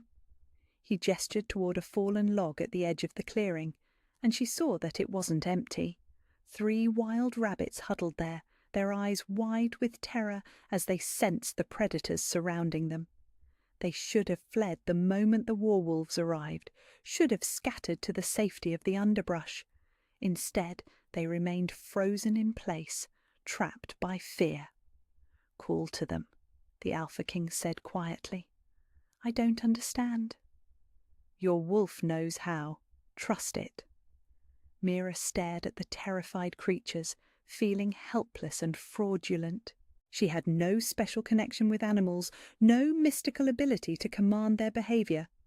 The war-wolf's response to her had been an anomaly, a fluke that couldn't be repeated or explained. But as she watched the rabbits trembling in the moonlight, Something stirred in her chest. Her wolf lifted its head with sudden interest, reaching out toward the frightened creatures with instincts she didn't understand. Without conscious thought, she extended that feeling, projecting calm and safety across the clearing. The change was immediate and startling. The rabbits' terror visibly decreased, their rigid postures relaxing as they sensed something that overrode their fear. One of them actually hopped closer, drawn by whatever her wolf was projecting. "Impossible," she breathed. "Not impossible," the Alpha King corrected, his voice filled with wonder. "Just unprecedented. I've never seen anything like it." He moved to stand beside her, close enough that their shoulders almost touched. "Try it with them." He gestured toward his war-wolves, and Mira's heart skipped a beat. These weren't frightened rabbits. They were apex predators trained for battle, creatures whose loyalty belonged absolutely to their alpha. The idea of attempting to influence them felt presumptuous beyond measure. "I couldn't," she said. "They belong to you." "They chose you first," he reminded her. "Before they chose to remain loyal to me, they acknowledged something in you that commanded their respect. I want to understand what that something is." She looked at Fenris, who watched her with those intelligent dark eyes that seemed to see straight through to her soul. The great wolf's expression was expectant, as if he too was waiting to see what she might discover about herself. Taking a shaky breath, she reached out with that strange new sense her wolf seemed to possess. Instead of commanding or demanding, she projected the same calm acceptance she had offered the rabbits. But this time, she also sensed something else: gratitude for their protection, respect for their strength, acknowledgement of their choices. Fenris responded immediately, rising from his position and padding over to press his massive head against her hand. His companions followed suit, abandoning their formation to arrange themselves around her in a protective semicircle. But this time, something was different. This time, she could feel their emotions through the connection: loyalty, protectiveness, and underneath it all, recognition. "They know you," the Alpha King said quietly, and she could hear the awe in his voice. "They recognize something in your wolf that calls to their deepest instincts." "But what?" she asked, her voice barely above a whisper. "I'm nobody. I have no special bloodline, no power, nothing that would—" "That's not true." His hand found her face, gentle fingers tracing the line of her cheek. "I can smell it on you, Mira. Your scent carries traces of something ancient, something that shouldn't exist in a servant with no family history." The touch of his skin against hers sent electric shocks through her entire system, making her wolf purr with contentment. But there was something else, something deeper, a sense of rightness that went beyond mere attraction. When he touched her, when he stood close enough for their scents to mingle, it felt like coming home to a place she had never been. "I don't understand," she whispered. "Neither do I completely." His thumb brushed across her lower lip, making her breath catch. "But I know that when I'm near you, my wolf recognizes something it's been searching for, something it's been waiting for." The implications of his words sent fear and hope warring in her chest. She knew what he was describing, had read about it in the old stories her mother used to tell her. The mate bond, the supernatural connection that bound two wolves together for life. But such bonds were the stuff of legend, reserved for the most powerful alphas and their chosen mates. "That's impossible," she said, even as her wolf sang with recognition. I can't be." "Can't be what?" His voice was gentle but insistent. "Can't be worthy of such a connection, can't be more than what you've been told you are." Before she could answer, his other hand found her waist, drawing her closer until she could feel the heat of his body against hers. In the moonlight, with his war-wolves arranged around them like honor guards, the moment felt suspended outside of time and reality. "I've ruled the Northern Territories for 12 years, he said quietly. "I've met thousands of females, been presented with countless potential mates. Not one of them has ever made my wolf respond the way it does to you." His words should have filled her with joy, but instead they brought crushing reality crashing back down around them. It doesn't matter how your wolf responds to me. I'm a servant. You're the Alpha King. The gulf between us is impossible to bridge. Is it? His golden eyes held hers with unwavering intensity. My wolves don't recognize social hierarchy. They respond to power, to worthiness, to truths that go deeper than human politics. If they've chosen you, it's because they see something that the rest of the world has missed. As if summoned by his words, Fenris pressed closer against her side, his massive presence both comfort and validation. The great wolf's loyalty couldn't be bought or commanded. It could only be earned by someone whose worth transcended surface appearances. But even if that's true, she said desperately, even if there's something different about me, it doesn't change the fact that you're expected to choose a mate from among the pack's elite, someone like Lyanna, who was bred for such a role. Lyanna is beautiful and accomplished, he agreed, but she doesn't make my wolf sing with recognition. She doesn't call to the deepest part of my nature the way you do. He leaned closer, his breath warm against her ear as he spoke. When I saw you that first day in the corridor, when our eyes met across the hall during the ceremony, I felt something I've never experienced before. A calling, a pull so strong it was almost physical. Her wolf was practically vibrating with joy at his proximity, at the warmth of his hands on her skin and the scent that surrounded them both. But her human mind clung to the impossibility of their situation, to the very real obstacles that stood between them. The pack will never accept it, she whispered. Beta Marcus already sees me as a threat to his daughter's prospects. If he thought you were seriously considering me as... Let me worry about Beta Marcus. His voice carried the authority of absolute power, the certainty of someone who had never been denied anything he truly wanted. My wolves have made their choice clear. Perhaps it's time I stopped fighting what mine is telling me as well. The sound of a branch snapping in the forest around them made them both freeze. Someone was approaching through the trees, moving with the careful stealth of someone who didn't want to be detected. The Alpha King's warwolves immediately shifted into alert postures, their relaxed contentment replaced by professional vigilance. "We need to go," he said quietly, his hands dropping away from her as duty and caution reasserted themselves. Being found here together would create complications neither of us is ready to face. She nodded, understanding the wisdom in his words, even as her wolf whimpered in protest at the loss of his touch. Whatever was growing between them was dangerous enough without adding fuel to the gossip that already surrounded them. But as she prepared to leave the clearing, he caught her hand one final time. "This conversation isn't over, Mira.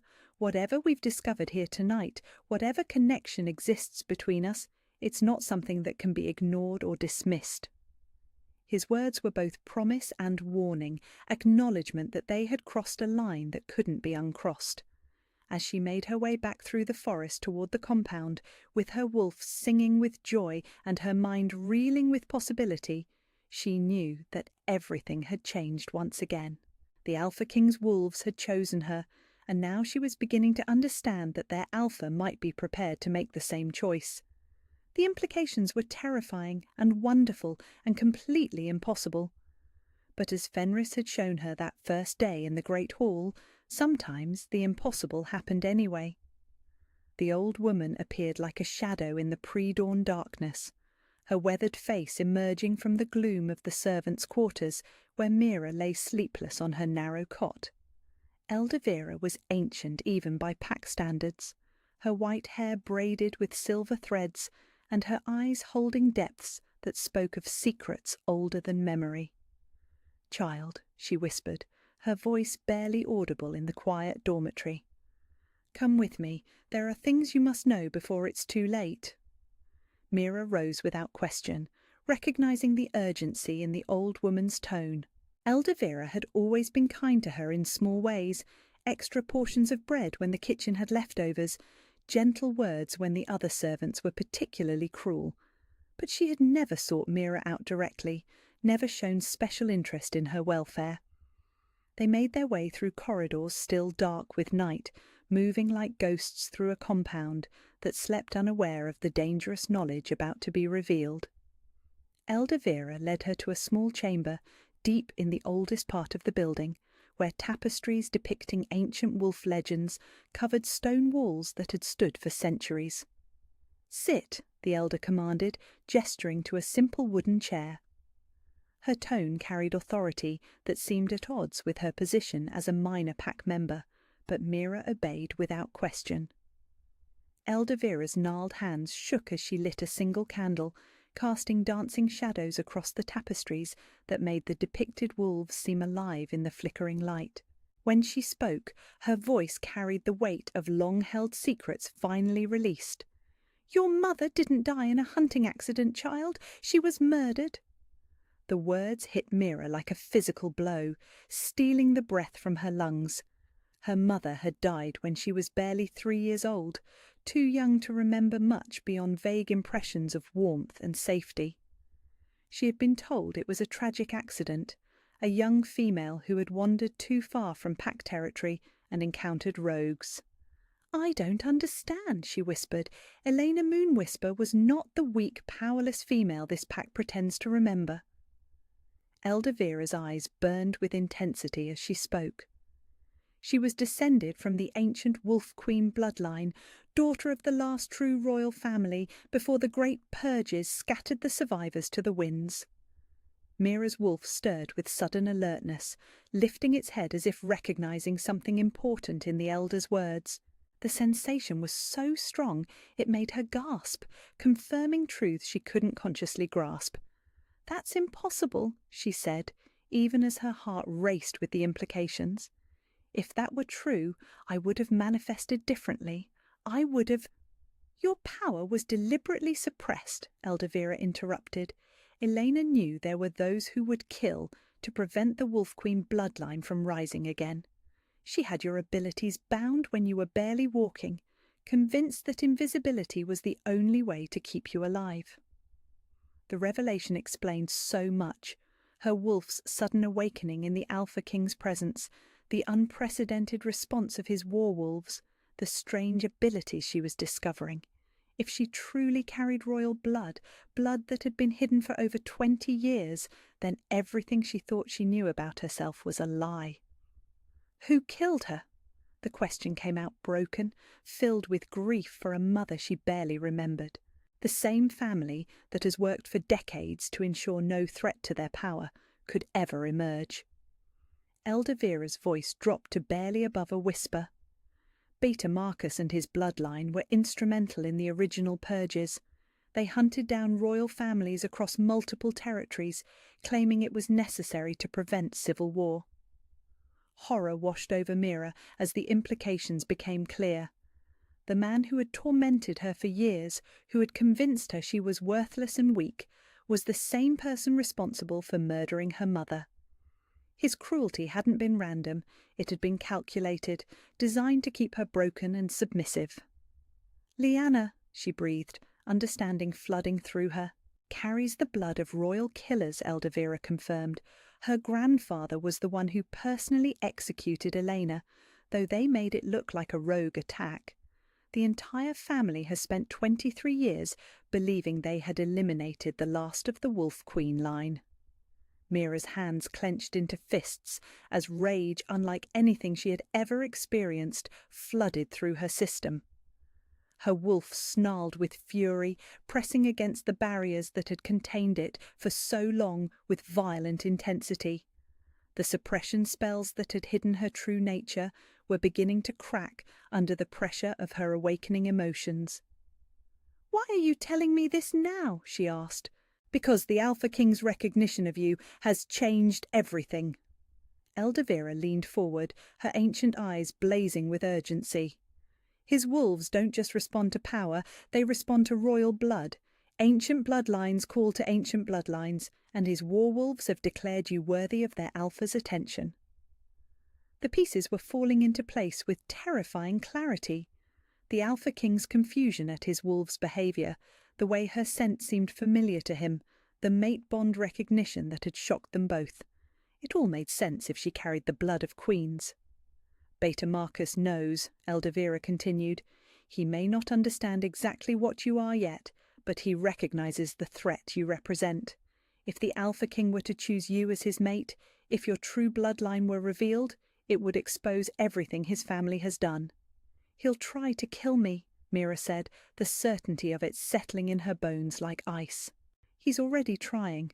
The delays in your assignments, the increasingly dangerous tasks, the way certain pack members have been encouraged to treat you with especial cruelty, it's all been designed to break you before you could discover your true nature. As if summoned by their conversation, the sound of approaching footsteps echoed in the corridor outside. Multiple people moving with purpose toward their location. Eldavira's face went white with terror as she recognized what the sounds meant. "They've found us," she whispered. The door burst open before Mira could respond, revealing Beta Marcus flanked by 3 of his most loyal enforcers. His face was a mask of cold fury as he surveyed the scene, the ancient chamber, the forbidden tapestries, the evidence of secrets being shared. "I wondered how long it would take for someone to fill her head with lies," he said, his voice deadly calm. "Eldavira, you disappoint me. I thought you were wiser than to meddle in affairs that don't concern you."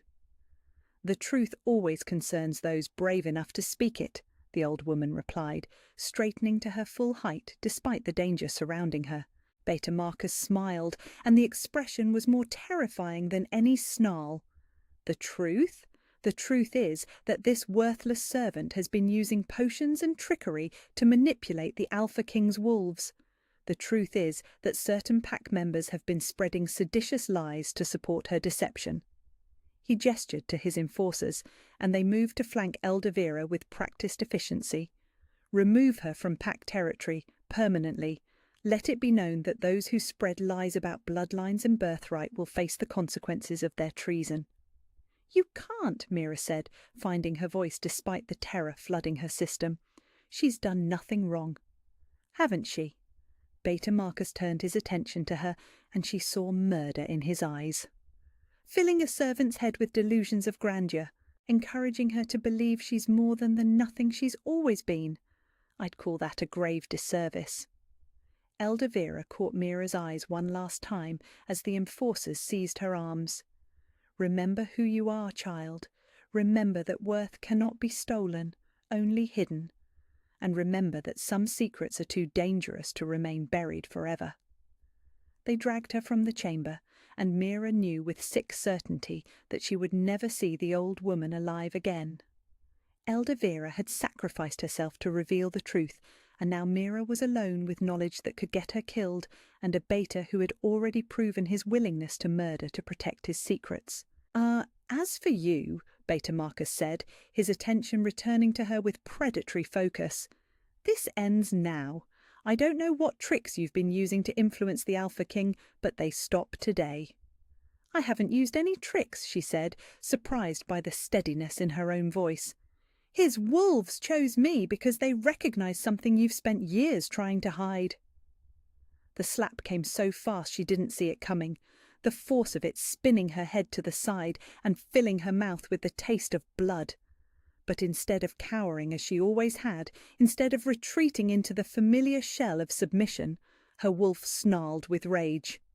"You will stay away from the Alpha King," Beta Marcus commanded. "You will not speak to him, look at him, or acknowledge his presence in any way. If I discover you've disobeyed this order, I will ensure you meet the same fate as your mother." The threat was explicit and unmistakable, confirming everything Eldavira had revealed. Beta Marcus had killed before to protect his secrets, and he wouldn't hesitate to kill again. But as Mira stood in that ancient chamber, with blood on her lips and murder in the Beta's eyes, she felt something inside her chest crack open like an egg. The suppression spells that had hidden her true nature for over 20 years finally shattered under the pressure of rage and revelation and desperate love. Power flooded through her system like liquid fire, making her gasp with the intensity of it. Her wolf threw back its head and howled with triumph, finally free to show its true nature after decades of enforced silence. And somewhere in the compound, she heard an answering howl that made her heart race with recognition. The Alpha King's warwolves had felt her awakening. They were calling to their chosen queen, declaring her worth to any who had ears to hear. Beta Marcus's face went white with shock as he felt the power radiating from her, recognizing at last what he was truly facing. The worthless servant he had tormented for years was gone, replaced by something that made his wolf whimper with instinctive submission. "Impossible," he breathed. "Not impossible," Mira said, her voice carrying an authority she had never possessed before. "Just hidden. But secrets have a way of coming to light eventually, don't they, Beta Marcus?" The formal ceremony to announce the Alpha King's choice of mate was scheduled for tomorrow night. The entire pack would gather to witness his decision, to see which female had earned the right to stand beside the most powerful alpha in the known territories. But as Mira stood surrounded by the evidence of her mother's royal bloodline, with power singing through her veins and murder in a beta's eyes, she realized that tomorrow would bring more than political alliance. Tomorrow would bring truth, and some truths were dangerous enough to start wars. The attack came at dawn, when the compound was caught between night and day and most of the pack still slept in their beds. Mira had spent the hours before sunrise walking the perimeter of the servants' quarters, her newly awakened wolf too agitated to allow rest. The power that had broken free during her confrontation with Beta Marcus coursed through her veins like liquid lightning, making every sense hyper-aware and every instinct scream warning she didn't yet understand how to interpret. She was returning from the kitchens with water for the morning meal preparations when the first crossbow bolt whistled past her head, embedding itself in the wooden doorframe with a solid thunk that made her heart stop. 3 figures in dark clothing emerged from the shadows between buildings, their faces hidden behind masks that left only their eyes visible. Professional killers, not pack members acting in anger or jealousy, but hired assassins who moved with the deadly grace of those trained to kill without conscience or hesitation. Mira's wolf snarled with sudden fury, every instinct screaming at her to fight or flee. But her human mind, trained by years of submission and powerlessness, froze in terror. She had never been in combat, had never even shifted properly into wolf form. Against 3 trained killers, she was helpless. The second crossbow bolt took her in the shoulder, spinning her around and sending her crashing to the ground. Pain exploded through her system, white-hot agony that made her vision blur and her wolf howl with rage. Blood soaked through her dress, warm and sticky against her skin. "Make it quick," one of the assassins said, his voice muffled by the mask. Beta's orders, no witnesses, no evidence it was anything but rogues. They approached with methodical precision, weapons drawn and ready to finish what they had started. Mira tried to crawl away, but her wounded shoulder wouldn't support her weight. The crossbow bolt had struck bone, and every movement sent fresh waves of agony through her system. But as the lead assassin raised his blade for the killing strike, the air around them erupted into chaos. 3 massive shapes burst from the shadows like avenging demons, their dark fur seeming to absorb the pale morning light. The Alpha King's warwolves had come, drawn by some instinct that transcended their usual discipline.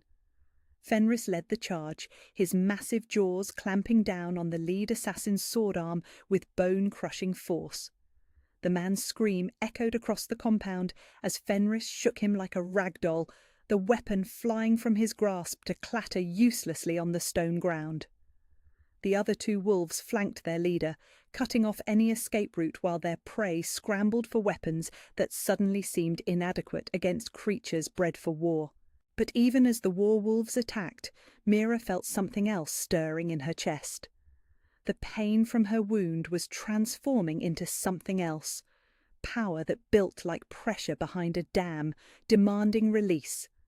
Her vision sharpened until she could see individual dust motes in the air, her hearing expanding until she could detect heartbeats from hundreds of yards away.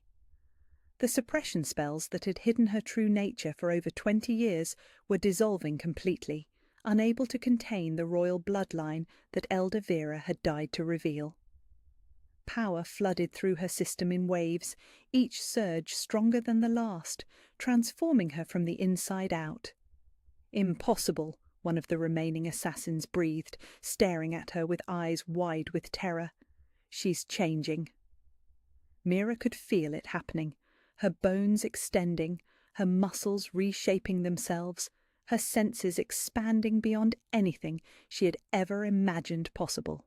But this wasn't the gradual shift that most wolves experience during their first transformation. This was an explosion of suppressed power finally breaking free, violent and overwhelming and utterly beyond her control. Pain lanced through every bone as they cracked and reformed, as her spine elongated and her face pushed forward into a muzzle. She heard herself scream, but the sound came out as a howl, long and mournful and filled with rage that had been building for 23 years.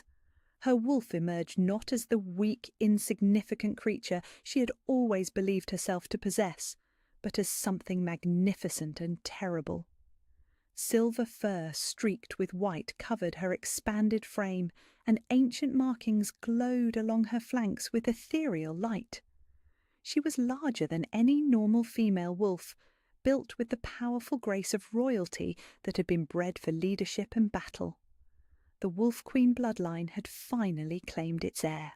Fenris and his companions immediately shifted their behaviour, recognising what she had become.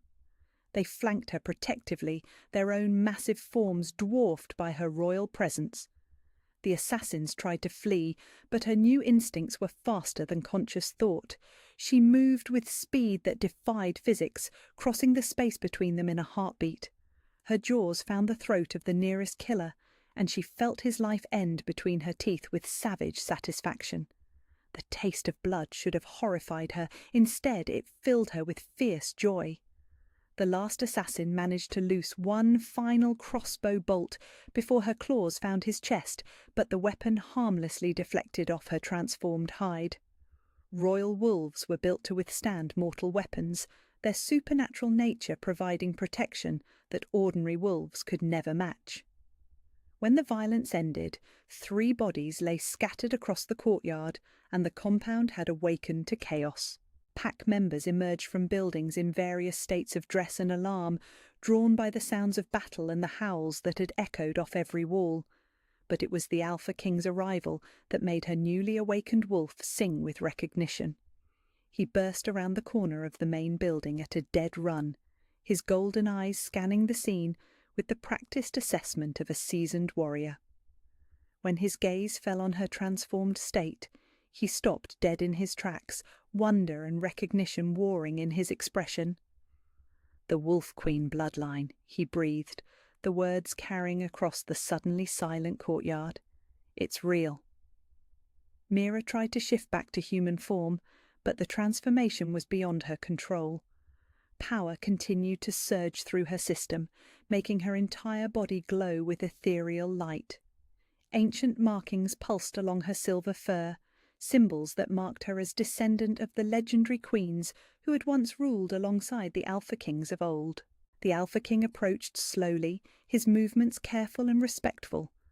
When he was close enough to touch her massive head, he extended his hand palm up in the traditional gesture of recognition between equals.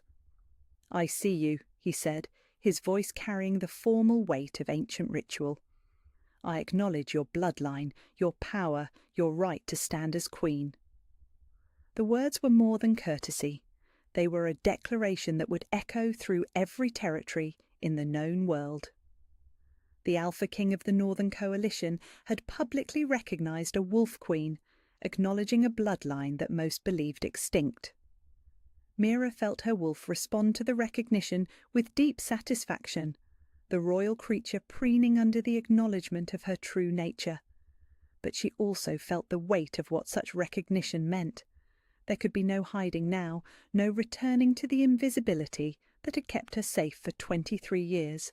The transformation finally began to recede, power settling back into manageable levels as her body slowly returned to human form. When she was herself again, she knelt naked in the courtyard with silver hair streaming around her shoulders and ancient markings still glowing faintly on her skin. The Alpha King immediately removed his cloak and wrapped it around her, his touch gentle despite the deadly situation they faced. "Are you hurt?" "The shoulder," she managed, touching the wound that was already beginning to heal with supernatural speed. "But I'm alive, because my wolves protected you." His golden eyes held hers with intensity that made her heart race. "They knew what you were before any of us understood. They recognized their queen." The sound of approaching footsteps made them both turn toward the main building. Beta Marcus was striding across the courtyard with a group of his supporters, his face a mask of carefully controlled concern that didn't quite hide the murder in his eyes. "Alpha King," he said, offering a formal bow that was precisely correct and completely insincere. "Thank the moon goddess you arrived in time. It appears rogues have infiltrated our territory and attacked this poor servant." "These weren't rogues," the Alpha King replied, his voice carrying dangerous authority. "These were professional assassins, hired killers sent to eliminate a specific target." Beta Marcus's expression didn't change, but Mira could smell the spike of fear in his scent. "I can't imagine why anyone would target a mere servant. Perhaps they were simply in the wrong place at the wrong time." Perhaps, the Alpha King's tone suggested he found that explanation unlikely. Or perhaps someone discovered that this mere servant carries the Wolf Queen bloodline and decided that knowledge was too dangerous to survive. The revelation hit the assembled pack members like a physical blow. Gasps and whispers rippled through the crowd as they stared at Mira with new eyes, seeing not the invisible servant they had tormented for years, but a descendant of legends made real. Beta Marcus's face went white with shock, though whether from genuine surprise or the realization that his secret was finally exposed, Mira couldn't tell. "That's impossible. The Wolf Queen bloodline was eliminated generations ago." "Apparently not." The Alpha King helped Mira to her feet, his arms supporting her as she swayed with exhaustion. "The markings don't lie, Beta Marcus, nor do my wolves, who recognized her worth long before the rest of us understood what we were witnessing." The political implications of the revelation were staggering.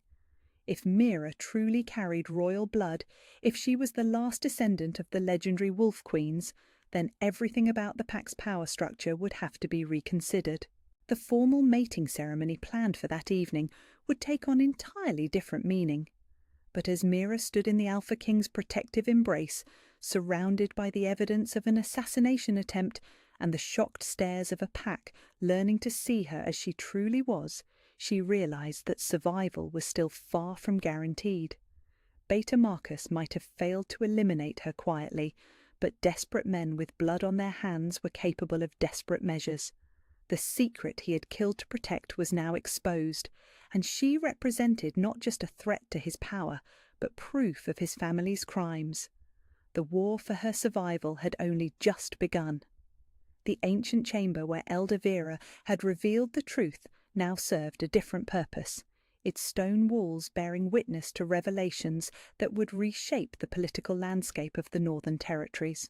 Elder Marcus, Beta Marcus's own father and the oldest surviving member of the Shadow Moon Pack, sat hunched over scrolls and tapestries that hadn't seen daylight in decades, his weathered hands tracing bloodline charts with the reverence of one handling sacred relics.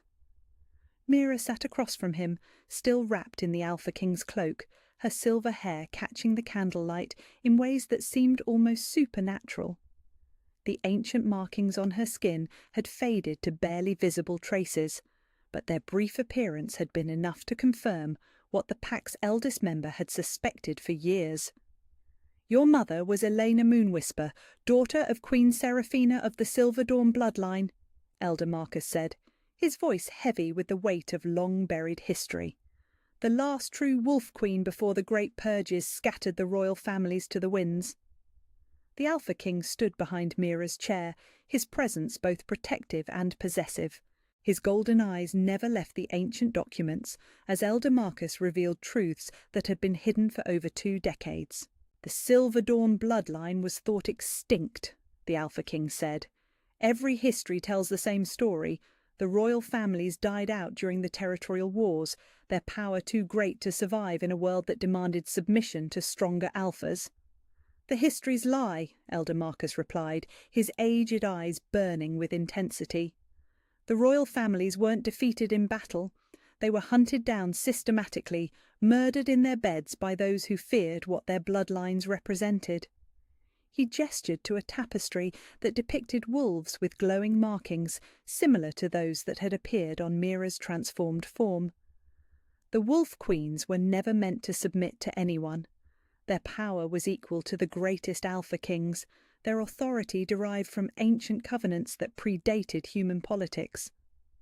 Mira felt her wolf stir with recognition as she studied the images, seeing herself reflected in the legendary queens of old. The creature that had emerged during the assassination attempt hadn't been an anomaly. It had been her birthright finally claiming its heir. But if Elena carried such power, she said, her voice barely above a whisper, why didn't she fight when they came for her? Why allow herself to be murdered? Elder Marcus's expression grew impossibly sad. Because she loved you more than she loved her own life. The suppression spells that hid your true nature required constant reinforcement, constant sacrifice of her own power to maintain. By the time Beta Marcus's enforcers found her, she had given so much of herself to protect you that she couldn't defend against their attack. The revelation hit Mira like a physical blow, explaining not just her mother's death, but the depth of love that had motivated such sacrifice. Elena had chosen to die powerless so that her daughter might live hidden, trading her own life for the possibility that the Wolf Queen bloodline might survive. My son killed her, Elder Marcus continued, and the shame in his voice was unmistakable. I have lived with that knowledge for 23 years, watching him rise in power while knowing the blood on his hands. When I saw what his warwolves recognized in you, I knew the truth could no longer be hidden. The Alpha King's hand found Mira's shoulder, offering strength and support as the weight of revelation threatened to overwhelm her. The political implications are staggering, he said. If the other territories learn that a true wolf queen has emerged, that the royal bloodlines survived the purges, they'll either bow in recognition or unite to finish what was started decades ago, Elder Marcus finished grimly. The wolf queens were powerful, but they were also feared. Many believed that their existence prevented the strong from claiming their rightful dominance. Mira stood and moved to the tapestry depicting the legendary queens, studying faces that might have been her own ancestors. What does this mean for me? For us? It means you are far more than a potential mate, the Alpha King replied, and when she turned to face him, his expression held wonder mixed with something deeper. You are my equal in every way that matters. The ancient laws speak of such pairings, Alpha Kings bonded to Wolf Queens, ruling together as partners rather than dominant and submissive. The implications of his words sent warmth spiralling through her chest, but also terror at the magnitude of what he was suggesting. The pack will never accept it. The other territories will see it as a threat to the natural order. Some will, Elder Marcus agreed, but others will remember the old stories, the tales of how strong the packs were when they were led by matched pairs of royal blood. Your emergence isn't just the return of a bloodline, child, it's the restoration of balance that has been missing for generations. Before anyone could respond, the sound of approaching voices in the corridor made them all freeze, multiple footsteps moving with purpose toward their location. The Alpha King immediately positioned himself between Mira and the door, his hand moving instinctively to the weapon at his side. The door burst open to reveal Beta Marcus, flanked by a group of his most loyal supporters, their faces set in expressions of grim determination. But it was the figure behind them that made Mira's blood run cold, Lyanna dressed in ceremonial robes that marked her as a candidate for the evening's mating ceremony. "Father!" Beta Marcus said, his voice tight with controlled fury as he addressed the elder. "Imagine my surprise to discover you sharing pack secrets with outsiders. Have you forgotten your loyalties to your own bloodline?" "I have forgotten nothing," Elder Marcus replied, rising to his full height despite his advanced age, "including the oath I swore to protect the innocent from those who would abuse their power." Beta Marcus's gaze swept across the ancient documents scattered around the chamber. Amira saw calculation in his eyes as he processed what had been revealed. Fascinating stories, but ultimately meaningless. Even if this servant carries traces of old bloodlines, it changes nothing. The Wolf Queen dynasties are extinct, their power broken by time and necessity. Are they? The Alpha King's voice carried dangerous authority. The markings that appeared during her transformation tell a different story, as does the recognition of my war wolves, creatures bred from bloodlines old enough to remember when wolf queens ruled alongside Alpha Kings. "Your wolves can be explained by trickery or manipulation," Lyanna interjected, her musical voice carrying venom beneath its beauty. "But even if they weren't, it doesn't matter. Tonight's ceremony will proceed as planned. The political alliances that depend on your choice of mate are more important than romantic fantasies about extinct bloodlines." Mira felt her wolf stir with dangerous intensity at the dismissive tone, the casual way Lyanna discounted her worth and heritage. The newly awakened creature that had torn apart professional assassins wasn't inclined to submit to insults from the daughter of her mother's killer. "Those alliances were negotiated under false pretenses," the Alpha King said, his golden eyes fixed on Beta Marcus with predatory intensity. "If you knew what she was and deliberately concealed it, then every agreement we've made is void." "I knew nothing," Beta Marcus replied smoothly, but Mira could smell the lie in his scent. "How could I know about bloodlines that were eliminated before I was born?" "The same way you knew to send assassins to eliminate her before she could fully awaken," Elder Marcus said, his voice cutting through his son's deception like a blade. "The same way you've spent 23 years ensuring she remained broken and powerless." The accusation hung in the air like a physical presence, confirming what everyone in the room had already suspected. Beta Marcus's face went through several expressions before settling on cold calculation. "Even if that were true," he said finally, "it changes nothing. She may carry traces of old bloodlines, but she's untrained, unprepared, unfit to rule anything larger than a servant's quarters. Lyanna, on the other hand, has been groomed from birth to stand beside an Alpha King." "To stand behind an Alpha King, you mean?" Mira said, finding her voice despite the danger surrounding them. "To submit and serve and produce heirs without challenging his authority. That's what you've trained your daughter for. Elegant powerlessness." Lyanna's perfect composure cracked, revealing fury that transformed her beautiful features into something ugly. "You dare speak to me of power? You who couldn't even manifest a proper wolf until yesterday?" "Yesterday I was suppressed by spells cast to protect me from your family's murder," Mira replied, her voice carrying an authority that made several of Beta Marcus's supporters take involuntary steps backward. "Today I am free to be what I was always meant to be." The power that had broken loose during the assassination attempt was still flowing through her system, making her skin glow faintly with ethereal light.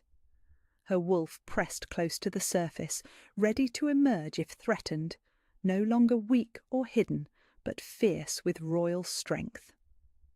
"And what is that exactly?" Beta Marcus asked, his voice dripping with skepticism. "The Alpha King's equal," she said, lifting her chin with pride that would have been impossible just days before. "His partner, not his possession, the Wolf Queen this pack hasn't seen in generations." The declaration echoed through the ancient chamber like a challenge thrown down before witnesses. There could be no taking it back, no pretending it hadn't been spoken. Mira had claimed her birthright publicly in front of those who would either accept or destroy her for it. The Alpha King stepped forward, placing himself at her side rather than in front of her. The Wolf Queen bloodline calls to my own. The ancient laws recognize such pairings as sacred, bonds that supersede political convenience or social expectation. The ancient laws are dead, Beta Marcus snarled, his careful composure finally cracking. Buried with the royalty that spawned them, the modern world has no place for queens who refuse to submit. Then perhaps, Mira said, her silver hair seeming to glow in the candlelight, it's time the modern world remembered what it lost when it chose fear over balance. Tonight's ceremony would proceed, but not as anyone had planned. The servant who was supposed to remain invisible had claimed her crown, and the Alpha King who was supposed to choose political advantage had declared his intention to choose love. The war for the future of the Northern Territories was about to begin. The formal challenge came at sunset, delivered with the ancient ritual words that bound both parties to combat regardless of personal desire. Lyanna stood in the great hall, wearing ceremonial white, her golden hair braided with silver threads that caught the dying light streaming through the tall windows. Every line of her posture spoke of confidence earned through years of training and preparation for this moment. "I invoke the right of challenge," she declared, her voice carrying clearly across the assembled pack. "By blood, by birth, and by sacred law, I claim the privilege of trial by combat to determine who is worthy to stand beside the Alpha King as his chosen mate." Mira felt her wolf snarl with sudden fury at the formal declaration, recognizing the trap that had been so carefully laid. Ancient pack law required that challenges to royal bloodline claims be answered in single combat, with the victor earning not just recognition, but the right to eliminate their defeated rival permanently. The Alpha King's face was a mask of barely controlled rage, his golden eyes blazing with protective fury. "This is unnecessary, Lyanna. The matter of bloodline has already been settled. The ancient markings don't lie." "Markings can be faked," Beta Marcus interjected smoothly, stepping forward to stand beside his daughter. "But combat reveals truth that cannot be fabricated. If she truly carries the Wolf Queen bloodline, if she possesses the power that bloodline implies, then she should have no difficulty proving it against a trained opponent." The political manoeuvring was masterful in its cruelty.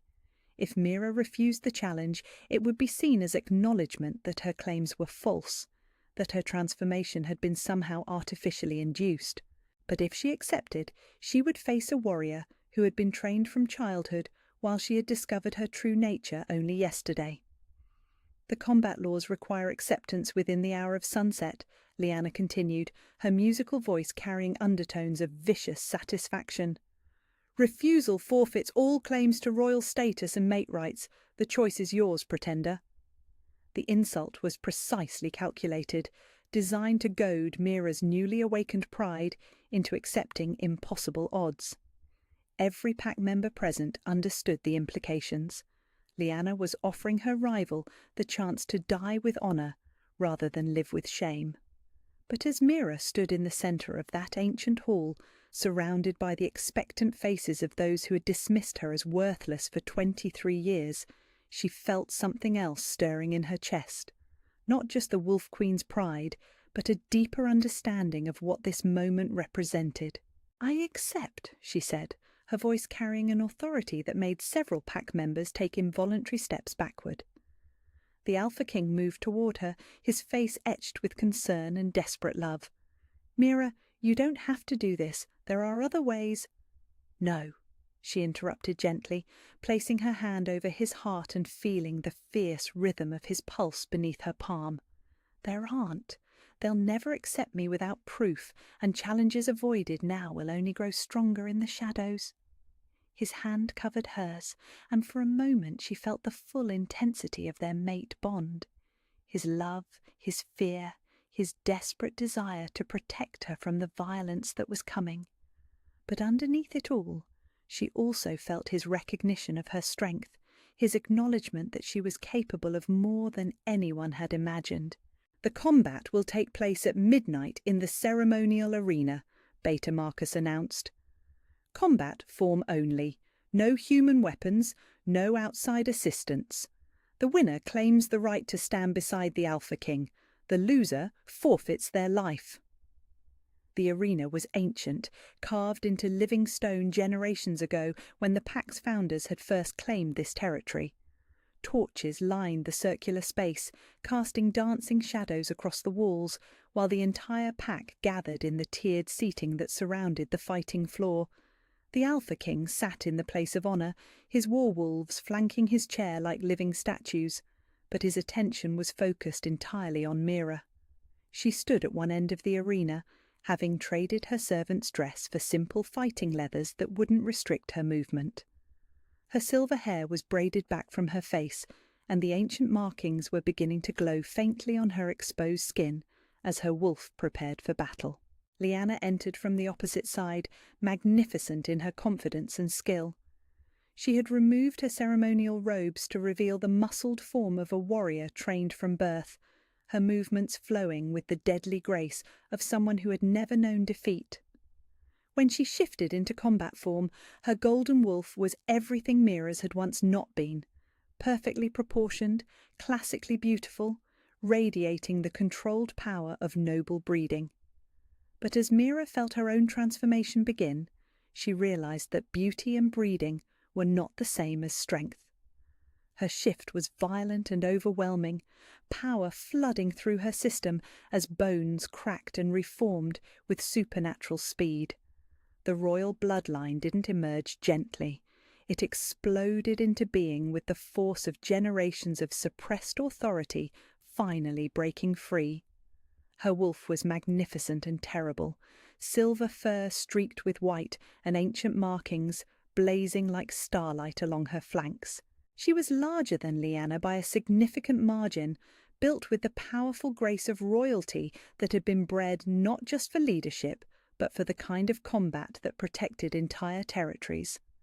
The crowd gasped at the sight of her fully transformed, recognizing power that went beyond anything they had witnessed before. Even Lyanna's confident expression flickered with uncertainty as she faced an opponent whose very presence commanded instinctive submission. But uncertainty was not surrender, and Lyanna had not spent her entire life preparing for this moment only to be intimidated by size and spectacle. She attacked with vicious precision, her smaller form allowing for speed that her larger opponent couldn't match. The impact drove Mira backward, Lyanna's claws raking across her shoulder and drawing first blood. Pain flared through her system, but with it came something else, rage that had been building for 23 years of suppression and abuse. She spun with surprising agility for her size, her powerful jaws snapping at Lyanna's exposed flank. But her opponent was too well trained to be caught by such obvious tactics, dancing away with fluid grace that spoke of countless hours of practice. "Is this the best the Wolf Queen bloodline can offer?" Lyanna taunted, her wolf's voice carrying clearly across the arena. "I expected more from someone claiming royal heritage." The insult was designed to provoke reckless attack, but Mira's wolf was learning with supernatural speed. Royal bloodlines carried not just power, but wisdom, instincts honed by generations of queens who had defended their territories against all challengers. Instead of charging blindly, she began to circle, studying her opponent's movements and seeking weaknesses. Lyanna was skilled, but her training had been academic, practice sessions with compliant partners rather than life-or-death combat. She had never faced an opponent who refused to be intimidated by reputation and breeding. When Mira struck again, it was with calculated precision rather than raw fury. Her massive form moved with impossible speed, cutting off Lyanna's escape route and driving her toward the arena wall. Lyanna tried to leap over her opponent's head, but Mira was ready, her powerful jaws closing on the golden wolf's hind leg with bone-crushing force. Lyanna's scream echoed off the arena walls as she crashed to the stone floor, her perfect form suddenly rendered awkward by the injury. But she wasn't finished. Desperation gave her strength as she twisted in Mira's grip, her claws finding vulnerable flesh along her opponent's muzzle. Both wolves separated, circling each other with renewed wariness.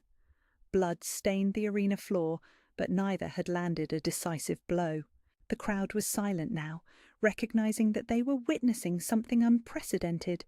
Not just combat between rivals, but a clash between old power and new, between those who had claimed authority through breeding and those who had earned it through survival. "You fight well for a pretender," Lyanna panted, favouring her injured leg. "But stamina will tell. I've been training for this my entire life." "And I've been surviving it," Mira replied, her royal wolf's voice carrying an authority that made the watching pack members shift in their seats. "There's a difference." The final exchange came without warning, both wolves moving simultaneously as if responding to some invisible signal. They met in the centre of the arena with bone-jarring impact, a tangle of silver and gold fur that rolled across the stone floor with violent grace. But this time, royal power overwhelmed noble breeding. Mira's wolf was not just larger and stronger. She was driven by the desperate love of someone fighting for the right to claim her destined mate. When her jaws found Lyanna's throat, the golden wolf went suddenly still, recognizing defeat in the iron grip that could crush her windpipe with a single contraction. "Yield!" Mira commanded, her voice carrying the absolute authority of a wolf queen addressing a subordinate. For a moment that stretched like eternity, Lyanna struggled against the inevitable. But as the pressure on her throat increased and consciousness began to fade, survival instinct overcame pride. "I yield," she gasped, the formal words of surrender carrying clearly across the silent arena.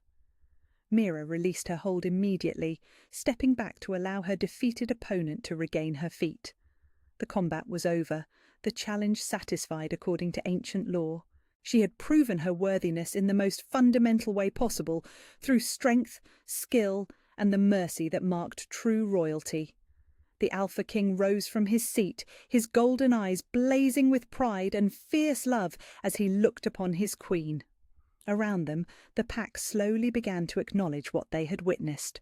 Not just victory in combat, but the emergence of power that would reshape their world. Beta Marcus's face was white with shock and rage, his careful plans crumbling to dust as his daughter knelt in defeat before the wolf she had dismissed as worthless. The servant, who was supposed to disappear quietly, had claimed her crown in blood and combat, and there was no political manoeuvring that could undo what had been proven before witnesses. As Mira shifted back to human form, standing proud and bloodied in the centre of the arena, she felt the weight of destiny settling around her shoulders like a royal mantle. The Wolf Queen bloodline had returned, and with it the balance that had been missing from their world for far too long. Tonight's ceremony would proceed as planned, but the mate being claimed was no longer the politically convenient choice. She was something far more dangerous, a queen who had earned her crown through combat and claimed her king through the ancient bonds that transcended human politics. The war for recognition was over. The reign of the Wolf Queen had begun.